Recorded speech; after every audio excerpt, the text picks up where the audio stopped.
Everyone Grace knows Robbins is, and guess who is coming? Mark Harris, how are you? Hello.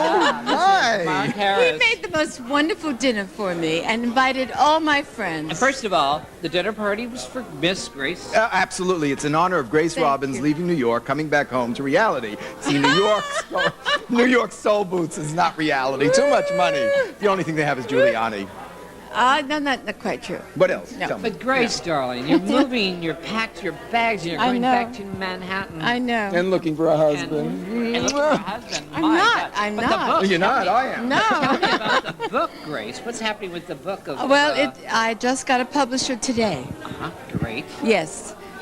Incredible. It's General Publishing. Very, very important publishing company. Right. And They did love... Mr. Blackwell's book, I think, too. That's right. And they love my book, especially the title.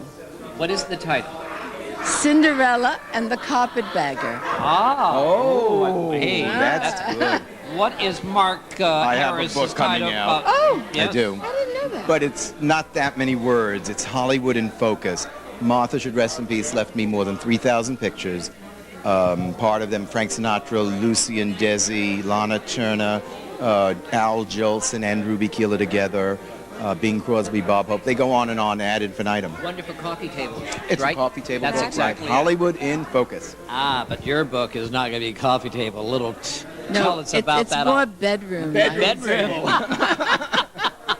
Grace, you look wonderful, Thank darling. you, darling. Living in New York, tell me about the excitement, Miss Robbins, living in New York. Because you're a lady of the world. You have yachts. You've traveled all over the globe. Same as Mark Harris. Mark, you've been living in Berlin, traveling back and forth to Bel Air Und to ich spreche Berlin. alles auf Deutsch jetzt. Ich kann How many- denken alles in Deutsch. How many languages does Mark Harris? Four. Really? On certain nights, I pretend not to know one. Grace, traveling around the world, Yes. living in these wonderful places, living in New York, you must meet a lot of stockbrokers. Tell me about them. Actually, I've met quite a few. That's what New York really has, right? How's that? Put some Architects and stockbrokers. Right. But you know what is interesting? Meeting someone who's on that floor. Now, if they can take that tension every day, all Yeah, that oh, stress, Right. they have to be fantastic. Yes. Or a lot of Xanax. I gotta go. Okay. But Mark, the wonderful picture. Tell me about this picture of Martha Ray up here. Well, unfortunately, the artist who painted it passed away. He's not with us anymore. He did Julie Budd over there, Julie Budd. Barbara Streisand over there, and the one that's an ensemble of Howard Stern and Martha Ray. You saw that? You got to take a photo in the other room. And Debbie Reynolds and Rudalee and But Jeffries. Mark, tell me about the house. Now, Oh. this house is It's- incredible. it's- Isn't it It's great? beautiful. Isn't it lovely? Bel Air's other museum. We're on I Bel know. Air up in the... Right near the Getty, and this is the Mark Harris Museum, and it's a museum. It is. Oh, the polishing. It's beautiful. And go see the Martha Ray bedroom suite, all in lavender and white, bedroom set from the 1930s. But there's one thing I adore, which you did. You donated all Martha Ray's memorabilia. Yeah, the war memorabilia in Fort Bragg, North Carolina. Stop in. There is a museum for Martha Ray right next to the John Wayne room. Yeah. Right. That's wonderful, Mark, what you did. She deserves it. You're a wonderful man. And a lot of people called you a gigolo at the beginning of this. I like that. I don't ruin that. Don't take that away from me. Don't take it away. My chances of being a gigolo are so good. If you have a husband or a mother, watch them both, because I can take either one. How about the Howard Stern thing? You're always on the Howard Stern. But I'd never sleep with him. I'm just on the show. I know. What is this between you and Howard Stern? Yeah, Grace, I want to know. Beauty and the Beast. Guess who's who? You're wonderful, Mark. Great personality. Okay, Honest. let me go to the party. Thank you for my Your beautiful party. party. Thank Oh, you deserve I it. You're love wonderful, it. Mark. Grace Robbins. Yes. Coming back to L.A., now you're going back to New York, Yes. giving your beautiful Yes. apartment. And, tell Well, me. you know, I love L.A., but New York to me, I was born and raised there, and I met Harold Robbins there. You did. How did you meet him? Oh, what a story. You'll read about it in my book. Okay. It was very serendipitous. You were working for an agency, an ad agency. At Gray Advertising, I was a casting director. Right. You were a casting director. And he heard that there was a cute casting director at Gray, and he wanted to meet me. You read the rest. Okay. All right. Grace Robbins. Wonderful. Thank you, darling. I Wonderful. love you. I love you, and thank you for wonderful seeing You're you. a dear friend. Happy party. Terry Moore, how are you? I am wonderful, Skippy. You're seeing wonderful people here. Who's this Yes. wonderful man? He's a wonderful doctor, right? Yes, Dr. Levine. Right. Dr. Levine. That's Dr. Divine. How are you tonight, Skippy? Oh, She could tell you Divine. she is right. He's just yes, a Dr. Grace. Divine. I know.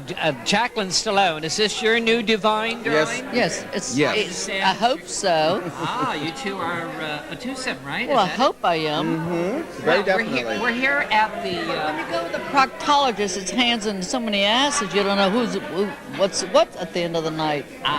Tell me, we're here at the beautiful home of Mark Harris, and you're looking at that picture up there of Mark Carey. What do you think when you, because you knew her very well. I did and too. You did too, of course. What do you think, lovely Terry Moore, what do you think when you see that picture every time you I think of all the laughs and fun we had together and all the parties we had here. And it's like she's still kind of looking over us. And I think back to when she was married to Buddy Westmore, who I loved and adored. Yes. Right. Yes. See, I always think of And he Nick was my Condos. makeup I always man. think of Nick Condos. Everyone does. Yeah. And why don't I ever think, no one ever thinks of those people. Well, I had such a crush as a little girl on Buddy Westmore. By then they were divorced, and I used to just sit and look up at him, and they used to always accuse me, the Westmores, of having a Westmore nose. In fact, Frank Westmore, the 19th son, which was after Buddy, took me to my high school graduation. Yeah. You look wonderful. What's your secret, Miss Terry Moore? You're just doing films, you're producing? Yeah, staying busy, and of course I do yoga. I love yoga. Jacqueline Stallone, you have a new thing coming out now, a book, matter of fact, I understand. It is. Tell me about About a couple months. Star Power 2. About 2 more months.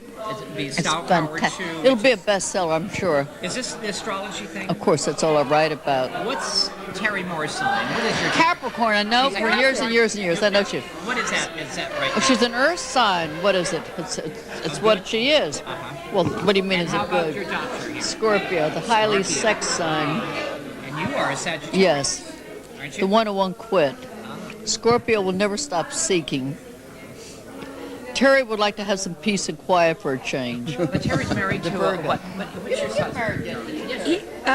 When did you get married? Well, whatever. What do you mean, whatever? We've been together 17 years. Yes. He is a Virgo and I'm a Capricorn, which is perfect. Marriage in practice, but not on paper. That's the way I want it. I love Jacqueline. She, That's the way I'm going to do it. is that what you're going to do? Oh, You're gonna do it absolutely. paper. You're gonna In practice, not on paper. The music's starting, and I want to say, Jacqueline, Terry, Outrageous but lovely, wonderful. isn't she? Love you. Thanks, Skippy. Enjoy the party. We will. Here I am with Barbara McNair, the one and only, the greatest singer ever.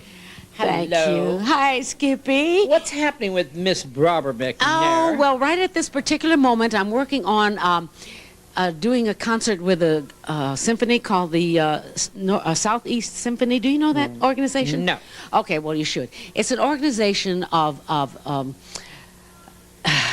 I would say black, Asian, Spanish. It's international. Well, yeah, but ain't no white folks in it. No, what? No, No, white no, folks? no, Okay. because they have their own symphony. Right.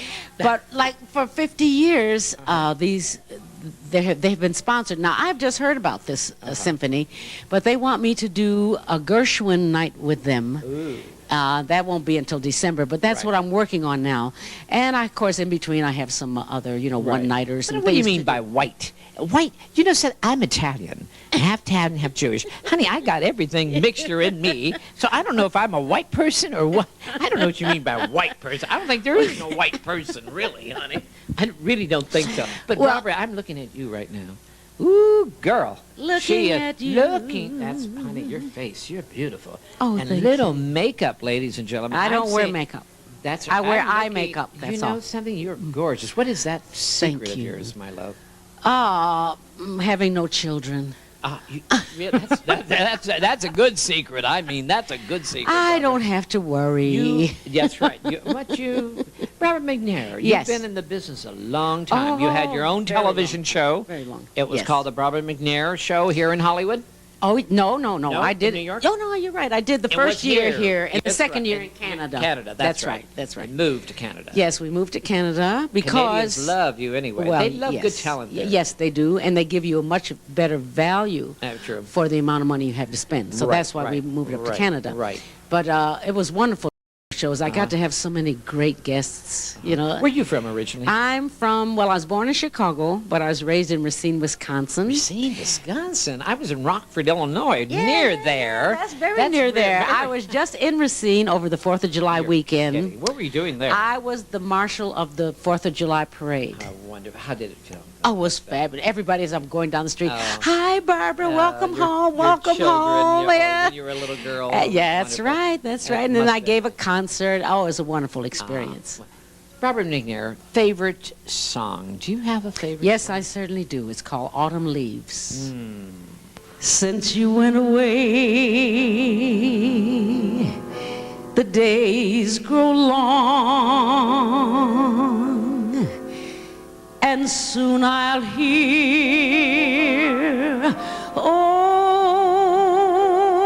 old winter song.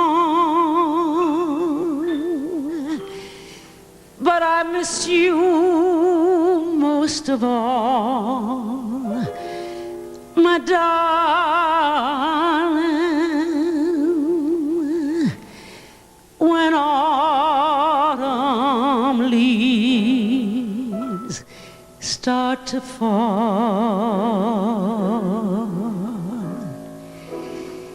C'est une chanson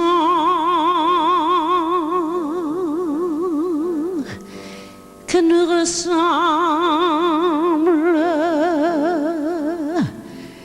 toi qui m'aimais, moi qui t'aimais. Nous vivions tous les deux ensemble, toi qui m'aimais, moi qui t'aimais. Mais la vie sépare ceux qu'ils aiment, et doucement, sans faire de bruit, et la mer efface sous le sable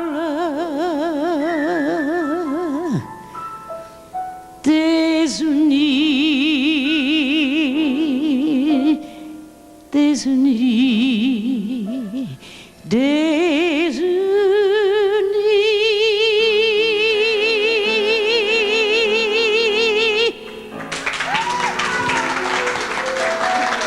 Does Robert McNair have many loves in her life? Oh, I've had many, honey. Okay. Oh, I always keep me one. Robert McNair, you're here at Martha Ray's house. Yes, we and are. We're here celebrating Grace Robbins coming in from New York. Yes, and it's so this nice is to this see lovely dinner Grace. party for her. Yes, at yes. Mark Harris. And tell me, every time you come into this house and see Martha Ray's picture, what do you think of when you're looking at Martha Ray's picture? Well, you know what I remember, because I didn't know her very well. I Well, only we met her at knew the end, her, towards the yes, end. through what Mark did for her, Yeah. through the events he would have for her, Right. and the wonderful dinners, and how happy I know he made her. He certainly did. And that's what I remember. And, I did meet her once at a You did? parade. At a parade. The Irish Parade. The I Irish was there. Parade, I yes, was there. yes, Don't yes. you remember? Yes. That's and you right. remember we stopped in a That's place right. for a drink. That's right. You got it. And now. Martha took her teeth out and stirred the drink with her You teeth. remember Oh, that. I remember that. St. I Patrick's forgot about Parade that. in LA. Exactly, That exactly. was a wonderful. Yes. I love you, yes. darling. Thank you. Thank I love you. you too, Skippy. God bless you, honey. Thank you.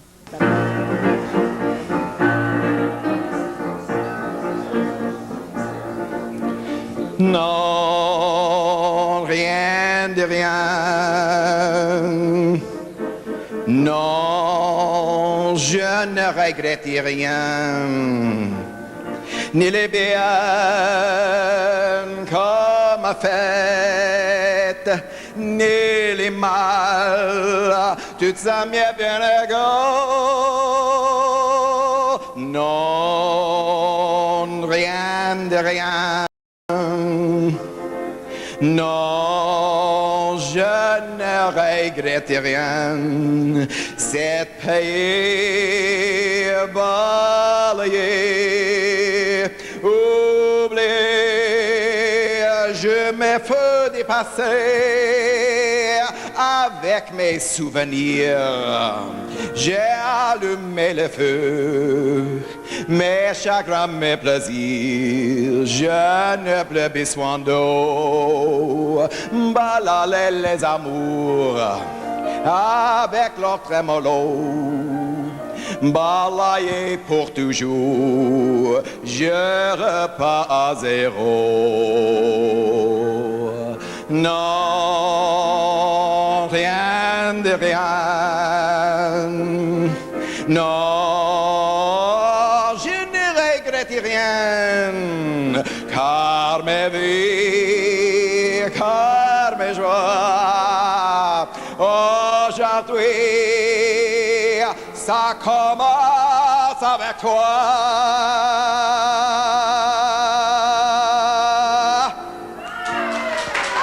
Okay. Grace Robbins. Hello, Grace.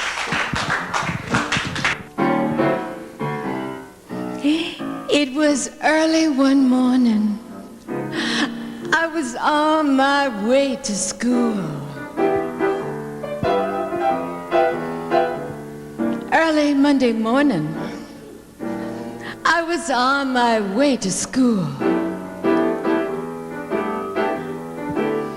That early Monday morning, when I broke my mother's rule.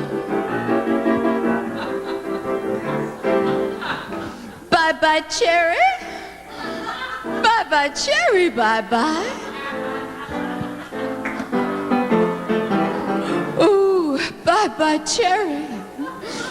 Bye-bye, cherry, bye-bye.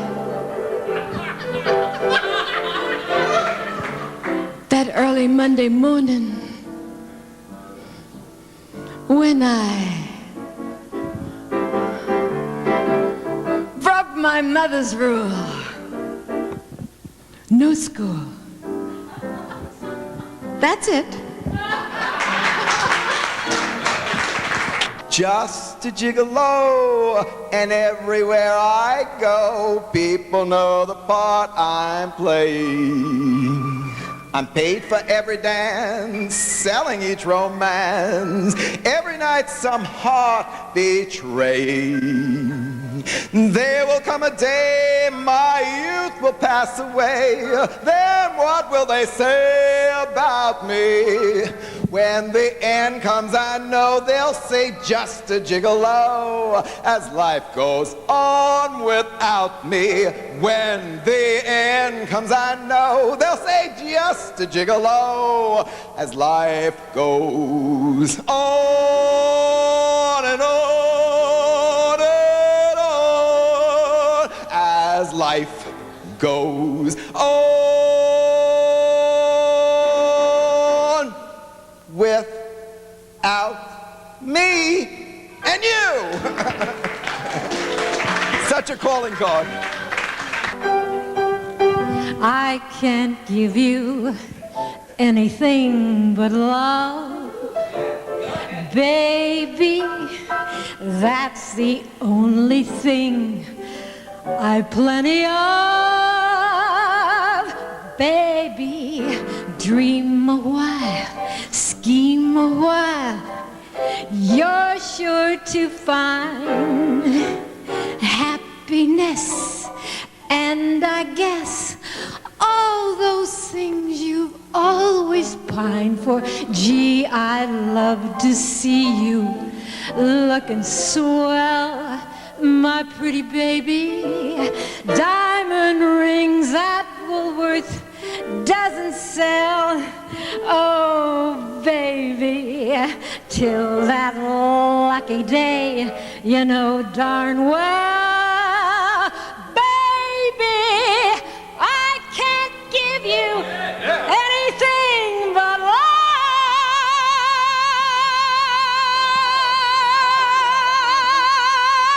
Yeah. Maybe learn The gale that never will drown, believe me. She'll float for days. How about it? What do you think, Mark? Well, she made the house solid. Well, Mark. No tremors, nothing happened. Well, Mark, you have to understand, Mark. Yeah. Martha Ray and Mamie and I, we all were in Vietnam together. Yes, that's and right. those were great days, weren't they? They really were. Some of the memories. Vietnamese ever win. Now, those are the GIs, darling. Tell me about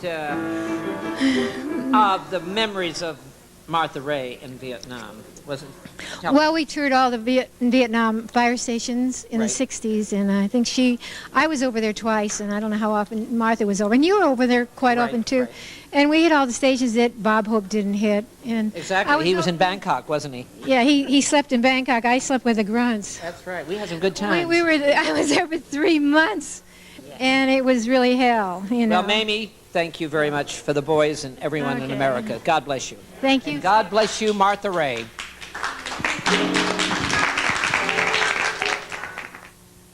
First I was afraid, I was petrified. Kept thinking I could never live without you by my side.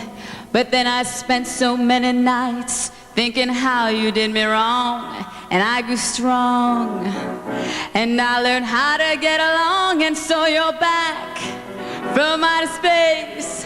I just dropped in to find you here without that look upon your face. I should have changed that stupid lock. I should have made you change the key. If I'd have known for just 1 second you'd be back to follow me. Oh, now go, walk out the door. Just turn around now, 'cause you're not welcome anymore. Weren't you the one who tried to hurt me with goodbye? You think I'd crumble? Do you think I'd lay down and die? Oh, no, not I will survive. Oh, as long as I know how to love, I know I'll stay alive. And I got all my life to live, and I got all my love to give, and I'll survive. I will survive. Hey, hey. Woo! Thank you. Valerie Cologne, come on, let her hear it out there. How about it? Sally Cologne, where are you from, honey? Chicago. Chicago, my favorite city. I want you to feel at home tonight. Thank you. Stick them up. Very much. Thank you. Oh, I don't mean that. Oh, forgive me, darling. I love Chicago. Give them a sense of pride and make it easier. Let the children's laughter remind us how we used to be. Everybody's searching for a hero. People need someone to look up to. I never found anyone who fulfilled my needs. A lonely place to be. And so I learned to depend on me. I decided long ago never to walk in anyone's shadow. If I fail, if I succeed, at least I'll live when I believe. No matter what they take from me, they can't take away my dignity. Because the greatest love of all is happening to me. I found the greatest love of all inside of me. The greatest love of all is easy to achieve. Learning to love yourself It is the greatest love of all.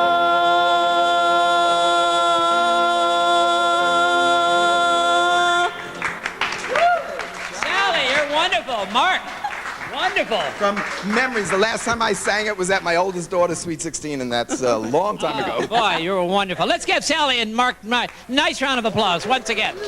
Sorry. Mommy, out the music play. Life is a cabaret of charm. Come to cabaret.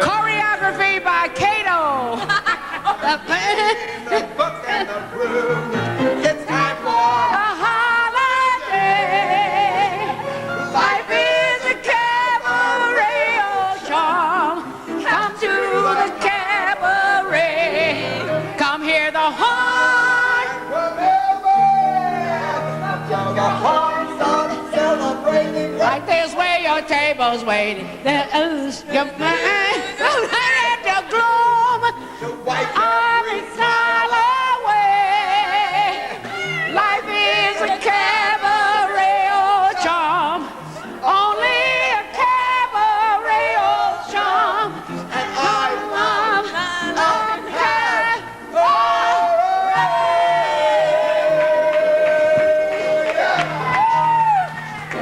Now that was pitiful. That was pitiful. And we call ourselves professionals? One of my favorite cities in America is New York, but I'm in the West Coast, and I must say it is San Francisco. Ladies and gentlemen, let's give a nice round of applause once again for Miss Barbara McNair, the one and only. Hello, Barbara.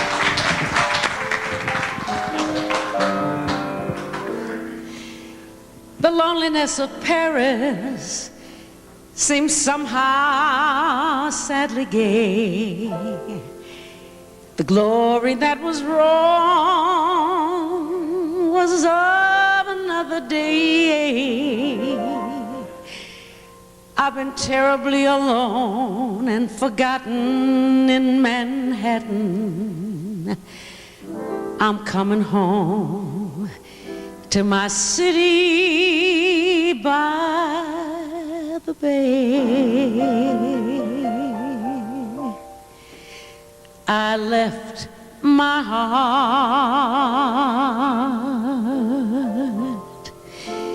in San Francisco.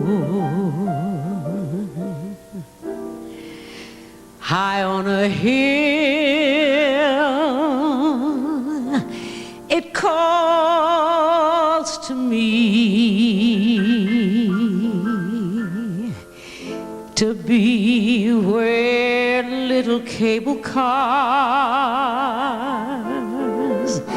climb halfway to the stars. The morning fog may chill the air. I don't care. My love waits there.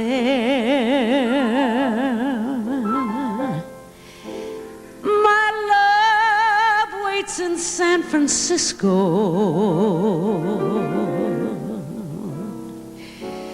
Above a blue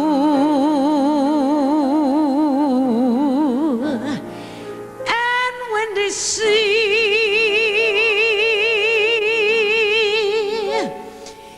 When I come home,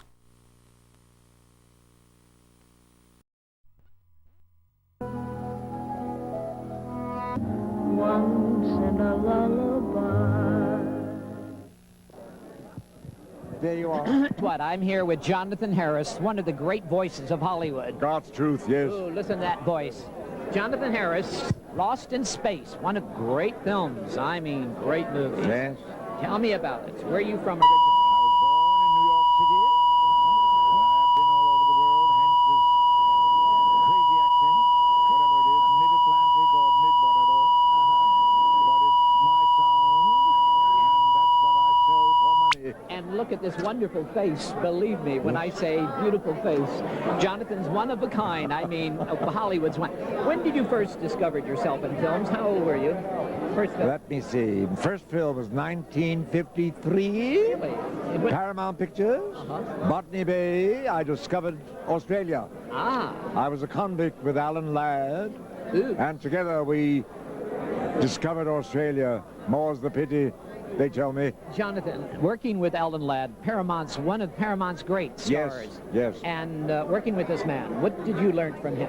Have you learned anything from... Not one thing. Nothing? No. What kind of guy was... Very nice. He was very nice and very short. Yes. Is it true they used to put him on a box? You are asking the original. I was dug into a trench every morning, and Alan was propped up on apple boxes, and I looked up adoringly at him. My neck was in a disaster state for 16 weeks. But he was a very nice man. He didn't seem to mind somehow about being short. Well, why should one mind?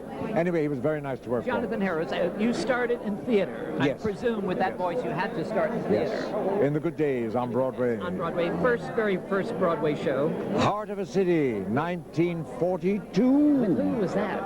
Where did Oh, God. Margot Graham. Do you remember Margot Graham? Margot Graham. Yes. Beverly Roberts. Okay. Dennis Hoey. A cast of favorites. It was a marvelous play. And it was my first play, and I had 10 lines in it, which I spoke loud and clear. Is that the secret? Speaking loud and clear. So When in doubt, loud and clear. They never know. I have done musicals. I don't sing nor dance, but I've done both. Loud and clear. Yes. Jonathan's from New York. Yes. Originally, got into the business. Yes. You studied acting with who? No, studied acting by acting. That's the secret. Did you hear that? Studied acting by acting. I was too poor to go to a school. So you had no money. The best Shelley Winters always tells me, listen to the actor and you'll react. That's how I learned. I learned to watch my betters and my worsers. There was something to be learned in both areas, and to this day, I watch my betters. Who's some of but the not my worsers? Who is the favorite betters you loved that you've learned from? Come on, wait. Stage or screen? Really? Stage or screen? I say stage first. And then we'll get... I guess Paul Muni. Oh, yes. He was superb. In screen? Screen. Can't think of anybody, really. Really? I've worked with a lot of very, very good actors. Maybe Michael Rennie, with whom I did my first television series, and came to love him. He was a lovely man. We were very good friends. And I learned a lot about movie acting from him. Really? About standing still.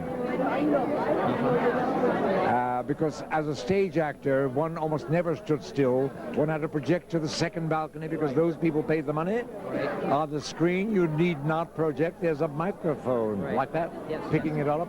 And I learned a lot from watching Michael and working with him about doing the same emotional intensity but quieter, you see. How did Jonathan get this role, Lost Space? Oh, yes. Just by an accident or? No accident at all, my dear man. What do you say? There are no accidents. Okay. How did it? 1965. I have total recall, I warn you. Yeah. I got a telephone call from my then agent, whose name escapes me at the moment. And he said, Irwin Allen is doing a series called Lost in Space at 20th Century Fox. And he wants to see film on you. And I said, really? What is the part? Well, he said, I don't know, said Mr. 10%. I said, well, you tell Mr. Allen that I will not show him possibly the wrong film, but I will show him the real thing, me. And he said, he's not going to like that. And I said, tough. Of course, you know that ain't what I said at all. And he called for 20 minutes and said, Irwin Allen wants to know who the hell you think you are, and he'll see you at 4 o'clock. And that's how I got this plum. It is a plum. Oh, it's a plum. This really got your name out there. I think I've done 612 television films. But this did it. This is the plum. Yes, it's the plum. And I'm very grateful. What's the most joy that you have here in Hollywood? Could you share some joy that you... I have tremendous joy. I live in a lovely house with a lovely wife of many, many years. And I have a marvelous son who attends to his parents and loves them dearly. Says he does. It's because he wants all that money, you see. And calls up 4 times a day, which is lovely, you see. And I adore going to work. I am the king of the voices. You really? Oh, yes. You are. You are the king of voices. Yes. I'm now doing the animated Disney new feature film called It's a Bug's Life. We're all bugs. I am the praying mantis. Referred to in the script as the Magnificent Manny. They've been reading my fan mail. And Madeline Kahn is in it, and Phyllis Diller, and David Hyde Pierce. Wonderful. They're wonderful to work for.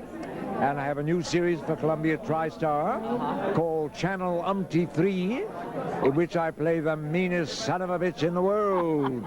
The world! You keep yourself busy, Jonathan. Yes. Oh, yes. Why, I adored it. You adored the business. I have great joy in my work. When it stops, I will stop. Jonathan, you're an absolutely delight to talk to. Thank you. I enjoyed it. Really a delight. Thank you so God much. bless you. Bye. Nice seeing you. Here I am with Carol Lindley. So, Skippy, you want an autograph? Carol Lindley, the birthday party, you were there. Yes, it Good was a time. great birthday Couldn't party. see you much. Couldn't see you. Well, there were so many people. You were really quite, what would you say, a popular birthday boy. It was Carol a big Lindley, party. you came out to Hollywood at a very, very young age. Yes. Let's see. You have a young picture here, a real young picture. We can see how beautiful you were. know, Yes, so well. No, that's It does- not. No, we're talking young. I mean sold young, so young. much. Oh, yes, I do. Yes, you do. I sold so much yesterday. You've been that working here, I mean, really selling a lot of pictures here. I did. I'm at the Lowe. Beverly Garland. They have this every year. Here you go. Here is a very young Carol Lindley. Look how beautiful. This film was. I was a little what was this pudgy. film? Holiday for Lovers with Right. Clifton Webb. Clifton Webb, working with Clifton Webb. Yeah, it was great. Very. Yeah, and Jane Wyman. And Jane Wyman. Yeah, and Joe St. John. Oh, who's this? Gardner McKay. Oh, look at this. Look at that. Isn't that great? Carol Lindley. Yes. Carol Baker. Sorry, I can't stop myself. Baker's Yes. story. I love your part you did. Carol, portraying Carol Baker. No, Harlow. Harlow. Yeah. I'm always confused with Carol Baker and Harlow. That's it. Well, that's because she played Harlow played too. Harlow. Yeah, That's right. yeah. Tell me about Harlow. I loved it. Well, there were two versions of it. Right, Carol Baker. I had started, mine was Electronovision, which was an experiment that really didn't work. And we had a 3-week rehearsal period. And my mother was played during the rehearsals by Judy Garland. Right. And Judy came to me the day before we started shooting and said, Carol, this is a piece of I'm leaving. And I said, no, Judy. And Ginger Rogers took over for her at short notice, did a beautiful job. And So you saw Judy Garland at the last moment, didn't you? within the last year. Yeah. This is a George Murrell. That is beautiful. Isn't it beautiful? Yeah. that is- I don't think of it as exactly me, but on the other hand, it's a beautiful When picture. you see your films, you don't. You said you don't see yourself exactly you. Who is Carol Lindley? Well, I change daily, like most people. Yeah. Actors are kind of funny when they see themselves on film. I think myself and, like most actors, are quite critical. Right. And you see the one flaw. I don't really look at myself that closely because I always want to correct it. But I listen to myself, and I listen for something wrong, and then I die. So you are critical. Oh yeah, I think most actors are. They are, yes. Yeah. Carol Lindley, Very first. few actors very who look at first- themselves and say, I love you, I love you. Is it theater or film started, Carol? I started in the theater in New York on Broadway. Right. I've done about 10 Broadway plays. And they brought you to Hollywood. Well, I was on the cover of Life magazine when I got 14. 14 on the cover of Life. And the Disney people hired me to do Light in the Forest. Right. And I just finished a Broadway play, and I came out to do that. That was my first movie, and now I've done 45. Now, Brandon, I want to tell you something very touching. Brandon. Yeah. Brandon DeWilde. DeWilde. DeWilde. I always say DeWilde. He was very He didn't like that, did he? No. Brandon DeWilde. Yes, Wonderful, DeWilde. wonderful actor, and you guys were great together. What charisma on film that Carol Lindley and Brandon had. Well, we were friends. We also lived near each other in New York, and we hung out, and so we were friends. And also we were around the same age, and it was where everybody else was very much older than us, and we had a lot in common. Sad that he had a... Very sad. He has a son, Jesse, who would be in his 30s now. And last time, see him? no, I don't know where he is. But last time I saw Jesse was with Brandon, and Jesse was about 4 or 5. He looked just like Brandon. It was amazing. You look wonderful. You did it. You had a talk show for a while in New York City. I had a talk show for 10 years, cable. 10 years. Yes, I can interview you sometime. I know you can. I love you too. We'll interview you. Yeah. Carol Lindley is always. Give me that microphone. Carol Lindley, you're great. Thank you so much, darling. Okay. Always great you seeing really you. hang on to pretty tight to that mic, Skip. It's yours, honey. Thank you. Thank you. Pat, we How haven't are seen you? each I other. haven't seen you for... At Chris' table right now. How are you, Pat? I'm going from fine. table to table, from Carol Lindley, Troy Donahue, John Agar, and now Pat Chris. Well, I'm glad to be in such wonderful company. You are, darling. My God, look at this. Look look at Pat here. Look at Pat here. What have you been doing? These are the monsters and all these. The interesting thing is the show has been on the air for 34 years, every single day somewhere in the United States. And of course, when I do these shows, I have to remind little children, you know, who think it was filmed yesterday. Right. And they expect to see, you know, 19-year-old Marilyn. Right. I have to, you know, remind them, and they'll look at me and they'll say, "You, Marilyn?" And I'll go, "Yes, I am." And they'll say, "You don't look like her." And I'll go, "Well, you know, that was 34 years ago, and we do age." Tell me, how did you get that role? How did Pat get it? I tested for it. Did you really? There was the first Marilyn. She was there for 4 months. Right. And then she was leaving to get married, and this was the last day of testing, and they tested 5 girls, and this was on a Wednesday. Right. And they called me up on Thursday to tell me I got the part. Friday I signed the contracts, and Monday I started working. And that's been what, 30 some? Look at how many. 34 years God, ago. You're still getting checks all the time, right? No.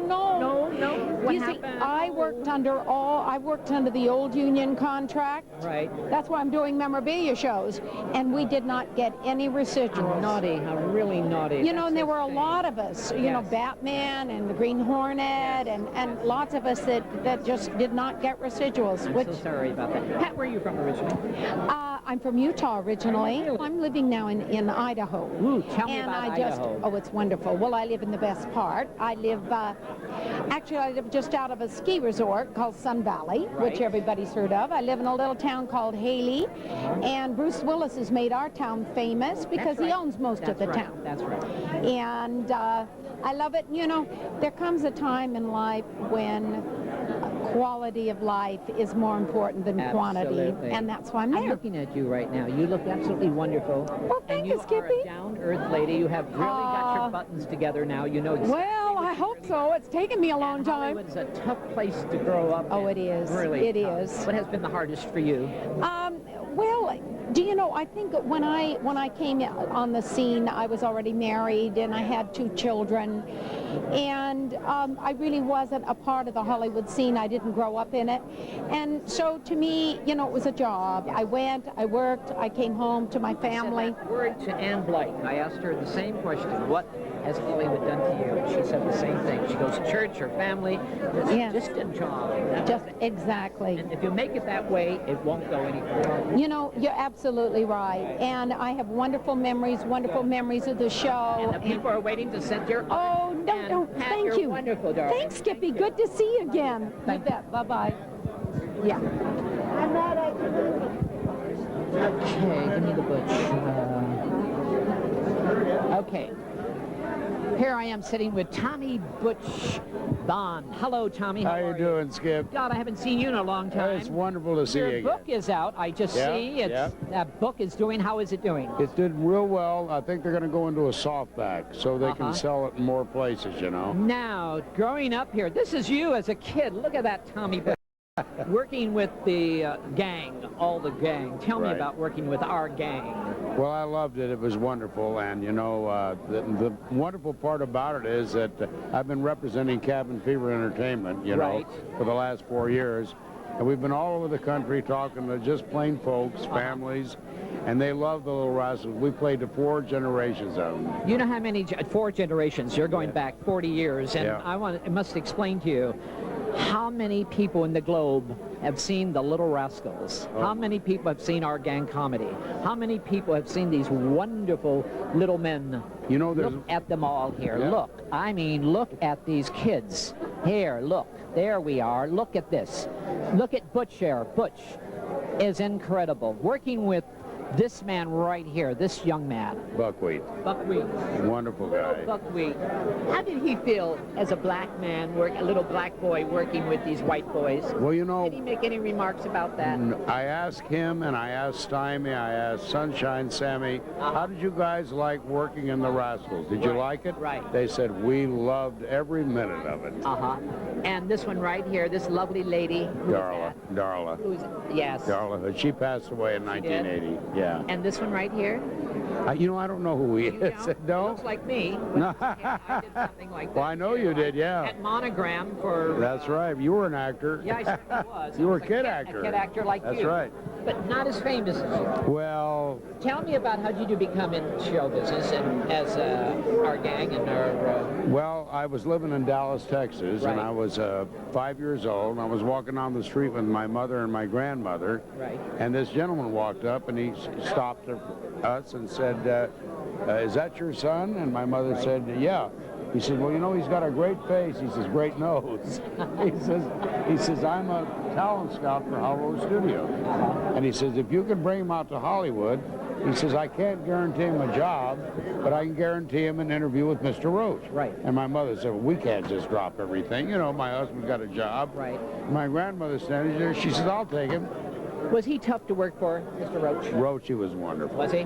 Treated the kids all? He never interfered with the directors. He let the directors do their job. He never came on set? Oh, yeah, oh, yeah, oh, yeah. Okay. Just to play with the kids. Right. And we'd visit with Laurel and Hardy. They'd visit with us. Laurel and Hardy. I'm sitting here with a man who's been with Laurel and Hardy, one of my favorite teams. Well, I've worked with them in Blockheads, too. You did? In yeah. vaudeville? Yeah. What did you do in vaudeville? Sang, dance? Yeah, a little something like that, but mainly it was movie work. I worked with Thelma Todd and Patsy Kelly on the Roach lot, and Charlie Chase on the Roach lot. Oh, that's why they call it the Lot of Fun. What has been well, that seems like a big joy for you, going back. But what has been the hardest for you as a child actor here in Hollywood growing up? Has it been hard things for you? What has been the hardest? You know, it was real easy for me. I don't know why. It was tough on some of the kids. Some of the kids could not go through being an actor, a child star, and then making a transition into nobody. Right. It didn't bother me because I made the transition in '51, and I got into the production end of television. Right. So I stayed in the business. Now you're producing and doing things, and you're writing a book, and the book is all about your life. Right. And it's doing extremely well. It's doing very well, and Cabin Fever is doing excellent. We just made a new tape with Pete the dog. There's Pete the dog. And that's the tape we made. It'll be released in August, and it's just one tape, and it's called For Pete's Sake. And it's 4 episodes with just featuring Pete the dog. And I narrated at the beginning with the new Pete. That's great. That's the one that was in the new movie. Do you make the rounds for children's schools at all? Oh, yeah. Oh, sure. We play the kids because we want to influence the kids in something that's good and clean. Looking today, it's very difficult. Looking clean and wholesome and clean. It's very difficult. It wasn't like that when you grew up. Not when you grew up either. No, it wasn't. It wasn't. It's tough today. But the kids love it. With television the way it is today, they don't show the Rascals very much. So the parents put their kids, young kids, 3 or 4 years old, in front of the set, pop one of these tapes in, and the kids are entranced. Here you're selling tapes, books, and everything. Yeah. And I'll let you do it. You have a lot of people, they want you to sign their books and yes, stuff. Thank you so very much. Thank you, Skip. It's a pleasure seeing you again. Thank you.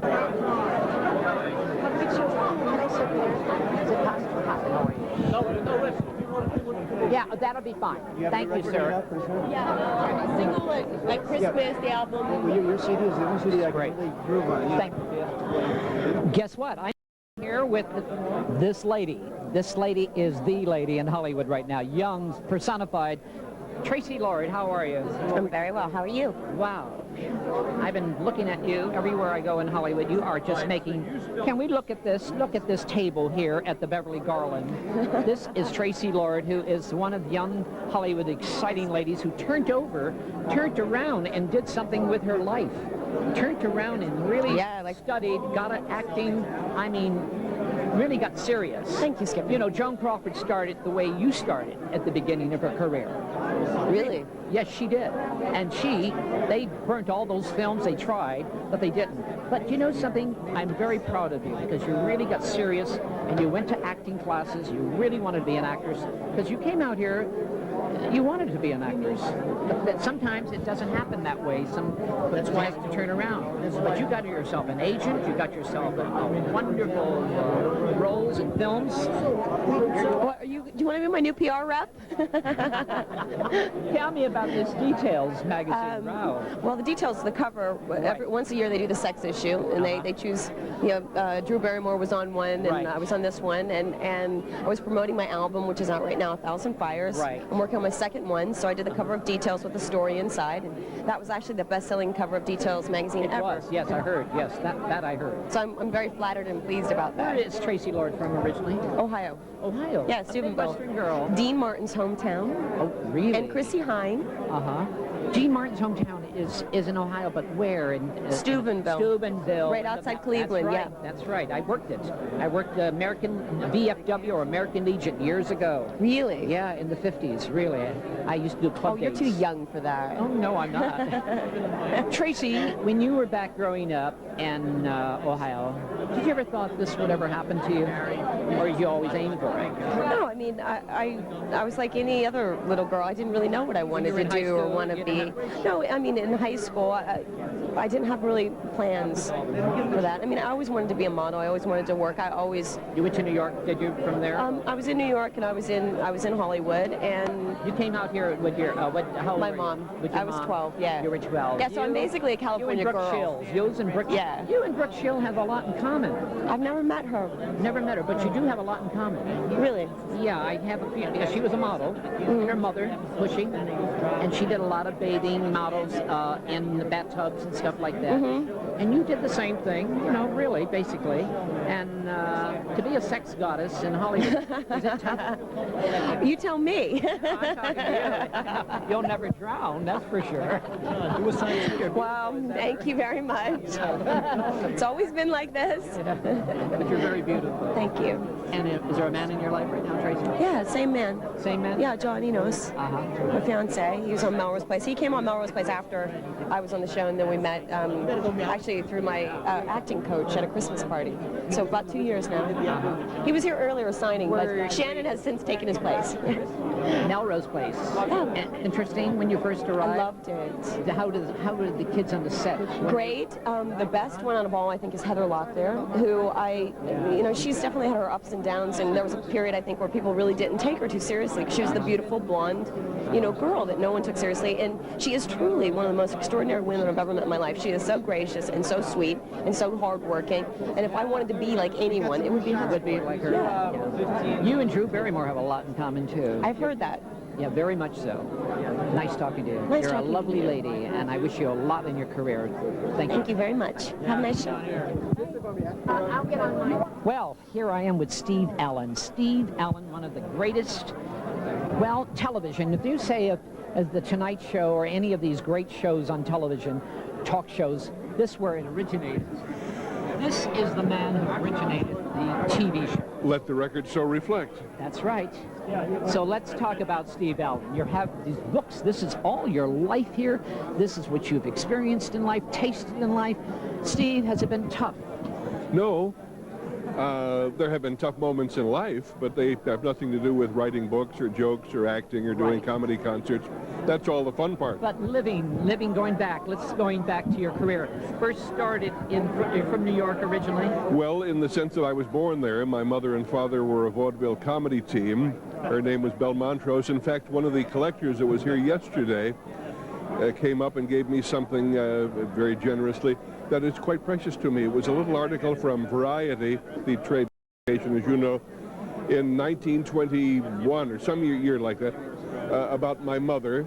And anyway, that's how I got into the business. I was born in it. We don't know that. But Judy Garland's born in Trump. Steve Allen, really? It was pretty much that way. Yeah, I was born in New York, although kids of vaudevillians had a kind of a tough problem once they reached school age, 5 or 6, because the law says you have to go to school. But to go to school, you have to live in one town. And the vaudevillians didn't live in one town. They were a different town every week or so. Consequently, I didn't see my mother that much during the important years.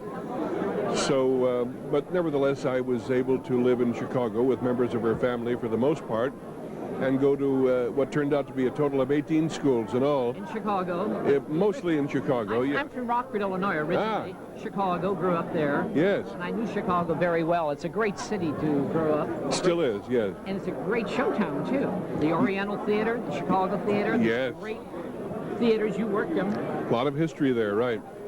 Tell me about the Oriental Theater. Did you work that show? I went down there one night, and there were no Orientals, so I never went there again. It was a very disappointing experience. Comedy. You do a lot of comedy writing. I just did it right in front of you. Yeah, I know you did. A lot of comedy writing, Steve L. Yeah. Well, some of my books are funny. There's a book called How to Be Funny, and it's funny. Right. There's another book called Make 'em Laugh, and it's in the funny category. And in fact, a cooking book too, don't you? no, but I can have one for you by Tuesday if you need. This is just one of my series of murder mysteries. This is called Murder in Vegas, and there's a new one coming out. Well, here's Miss America. How are you? I'm fine, darling. How are you? Merriweather. Yes. The What's one and left of her? How are you? What do you mean leftover? Why Well, are you saying that, dear? I'm suffering through jet lag. I'm living in New York now. Ah, that's my favorite place. I want to go to New York, Mr. Blackwell. I heard from Grace Robbins, and she is having a good time in New York City. This is Mr. Blackwell. Love you. And this is the man who... She's gorgeous. This is the man who tells everybody what to wear, what shouldn't wear, and yes or no, what's in. No, I'm not that evil. You are. No, I don't go around. Well, you're pretty good telling today. everyone. Look at you. No, I love my pants. Wait a minute. Yes. Okay. This is history. The pants. The pants. Okay. Signed. By everybody. Isn't that wonderful? Oh my God. Yeah. Interesting. I know these are going to be auctioned off at a Cher Boomtown affair. There's great signatures on here and wonderful autographs. Great idea. I'm flattered to be on with someone so pretty. This is a pretty isn't he lady, nice? and the year was, what year was Miss America? Oh, dear. That's a long time ago. Let's share. We're having a good. There's a lovely lady over there. Her name is Paige. And oh, she yes, is, I know her. Yes, she she's speaks adorable. right up, darling. 1955 was my year. Hey, that was my favorite year. What was your favorite year? 1955. What was your My favorite year? year was 1944. 44? I was on Broadway with Mae West, with Gene Barry. Yes, a whole year of hell. Oh, It how was a year of hell. Oh, no, Being with Mae. Was it really? Okay. Oh, it was hell. Which play? What play did you do? I played every part from the monk to the hairdresser to the dressmaker to a guard to a What play was it? to a Stan. Catherine was great. Oh, Catherine the Great. You were in that? Yes. And how old were you then? You were a very young boy. No, I was attractively young. Well, you came to Hollywood when you were very young anyway. You Sure. You did a lot of children films, Wait a kid minute. films. If the camera will go up on top. Oh, go ahead. Yes, what that is me as one of the dead end kids. Dead end kids. Little that's tough right. guys. No. That's yes. That's you? Yes.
And Janet Lee, I just did a show with Janet. Oh, did you? And then, of course, June and I are on a lot of the cruise ships, too, doing some lectures. Oh, Junie and loves to Junie's cruise. lovely. Yes. When I never know when she's docked. I think that she's always at sea somewhere. And her husband is a great climber. Yes. He goes, if there's a mountain, he's going up it. And wherever, we did a cruise, Junie and Esther Williams and I, to the inland waterway to Alaska. And it was my first cruise. It was breathtakingly beautiful. And we had the best reunion, the three of us, from the MGM days. It was delightful. Ask you a question, Marcia Hunt. You help a lot of people. You're helping the homeless here in the valley. The homeless, we have big problems with the homeless. We do You indeed. are doing a lot for it. Tell me about the organization. Well, we can't begin to end the problem, but it feels good to be working on it as best we can. I started something called the Valley Mayor's Fund for the Homeless. See, every community has an honorary mayor in the valley, and there are about 23 or 4 communities in the valley. I'm the honorary mayor of Sherman Oaks. So under that title, a bunch of us got together, and we helped start about 3 facilities of different kinds for the homeless, and then we raised money to keep them going. And we provide blankets in the winter so that those who don't have a shelter can at least keep warm outdoors. And we provide services and counseling. And how do they contact your office? Well, the police department and a lot of, I think the libraries all have what we call the homeless help card. And we have put out a little, it's small enough to fit in their pockets or in their wallets if they still have wallets, it's a directory of where to go to find what. Food, counseling, clothing, job opportunities, whatever, and if there is any shelter to be had. Marcia Hunt, your book, The Way He Wore, it's out right now. It's doing extremely It's in its 3rd printing, Skip. Yeah. This cover is just elegant. Look at this. Thank you. Lovely book. Thank you. You are such a, both of you are lovely, elegant. Thank you. It's lovely to visit with you. Taking you away from And it's fun meeting the moviegoers who collect things, and they will stand at your table and tell you every movie you ever made. You know something? They're all waiting for you right now. All right, and it's good to see you, Thank you very Skippy. much. And see you soon again. Bye-bye. Hello, testing. Here I am with Jeannie Carmen, one of the sexiest ladies here at the Hollywood show. Whoa. And how are you, my love? I'm having a blast. I found all kinds of little magazines that I did back in the 50s and things I hadn't even seen. I want you to glance down here at this table. Look at these. I have never seen such sex pot in my life since Marilyn Monroe. And matter of fact, talking about Marilyn Monroe, you and Marilyn were very good friends. We were best friends. I was probably the only girlfriend she had. Right. And we did a lot of funny little things. Like what? Share an experience with you and Marilyn. Oh, like going and sneaking into people's pools and naked while they were away from home. And putting mustaches on. And Tell me about the mustache. And going to the movies in our mink coats with nothing underneath. And, what theater was that? And going. I want to know the It was theater. in Hollywood. Oh, really? And going to the nude beach with Bobby Kennedy and all that. Are you sitting there telling me you had nothing on underneath that mink coat? Nothing. Really? You're Nothing. a lady of my heart. But we did have Bobby socks on. Oh, okay. And we even cooked. We cooked and. What's new and exciting right now in Jeannie Carmen's life? Well, I still have a book that should be published one of these days. I haven't got to publish yet, the one my son wrote, and it's on. Your son is Brandon James. Brandon James, right? And it's about Marilyn Monroe and other celebrities I've played with. And Brandon wrote. There he stands right there. He wrote a screenplay on my life, just a little small part. That is called 3 on the Road, and it's about my trick shot golfing. That's right. I forgot. Jeannie Carmen is a wonderful golfer. Professional. Matter of fact, your face? Yeah, you certainly can, darling. Those two, you'll never drown anyway, dear. I must tell you, Jeannie Carmen, you and Dean Martin. Edie Williams is claiming about Dean Martin, but really, you and Dean Martin were very good friends. Frank Sinatra too. Well, Frank Sinatra and I had a little bit different deal than Dean and I. Yeah, Dean and I were just friends. Just friends. Frank and I were a little bit more than that. Really? You could sit there and tell me that you and Frank. Yes. Separate rooms or twin beds? No separate rooms and no twin beds.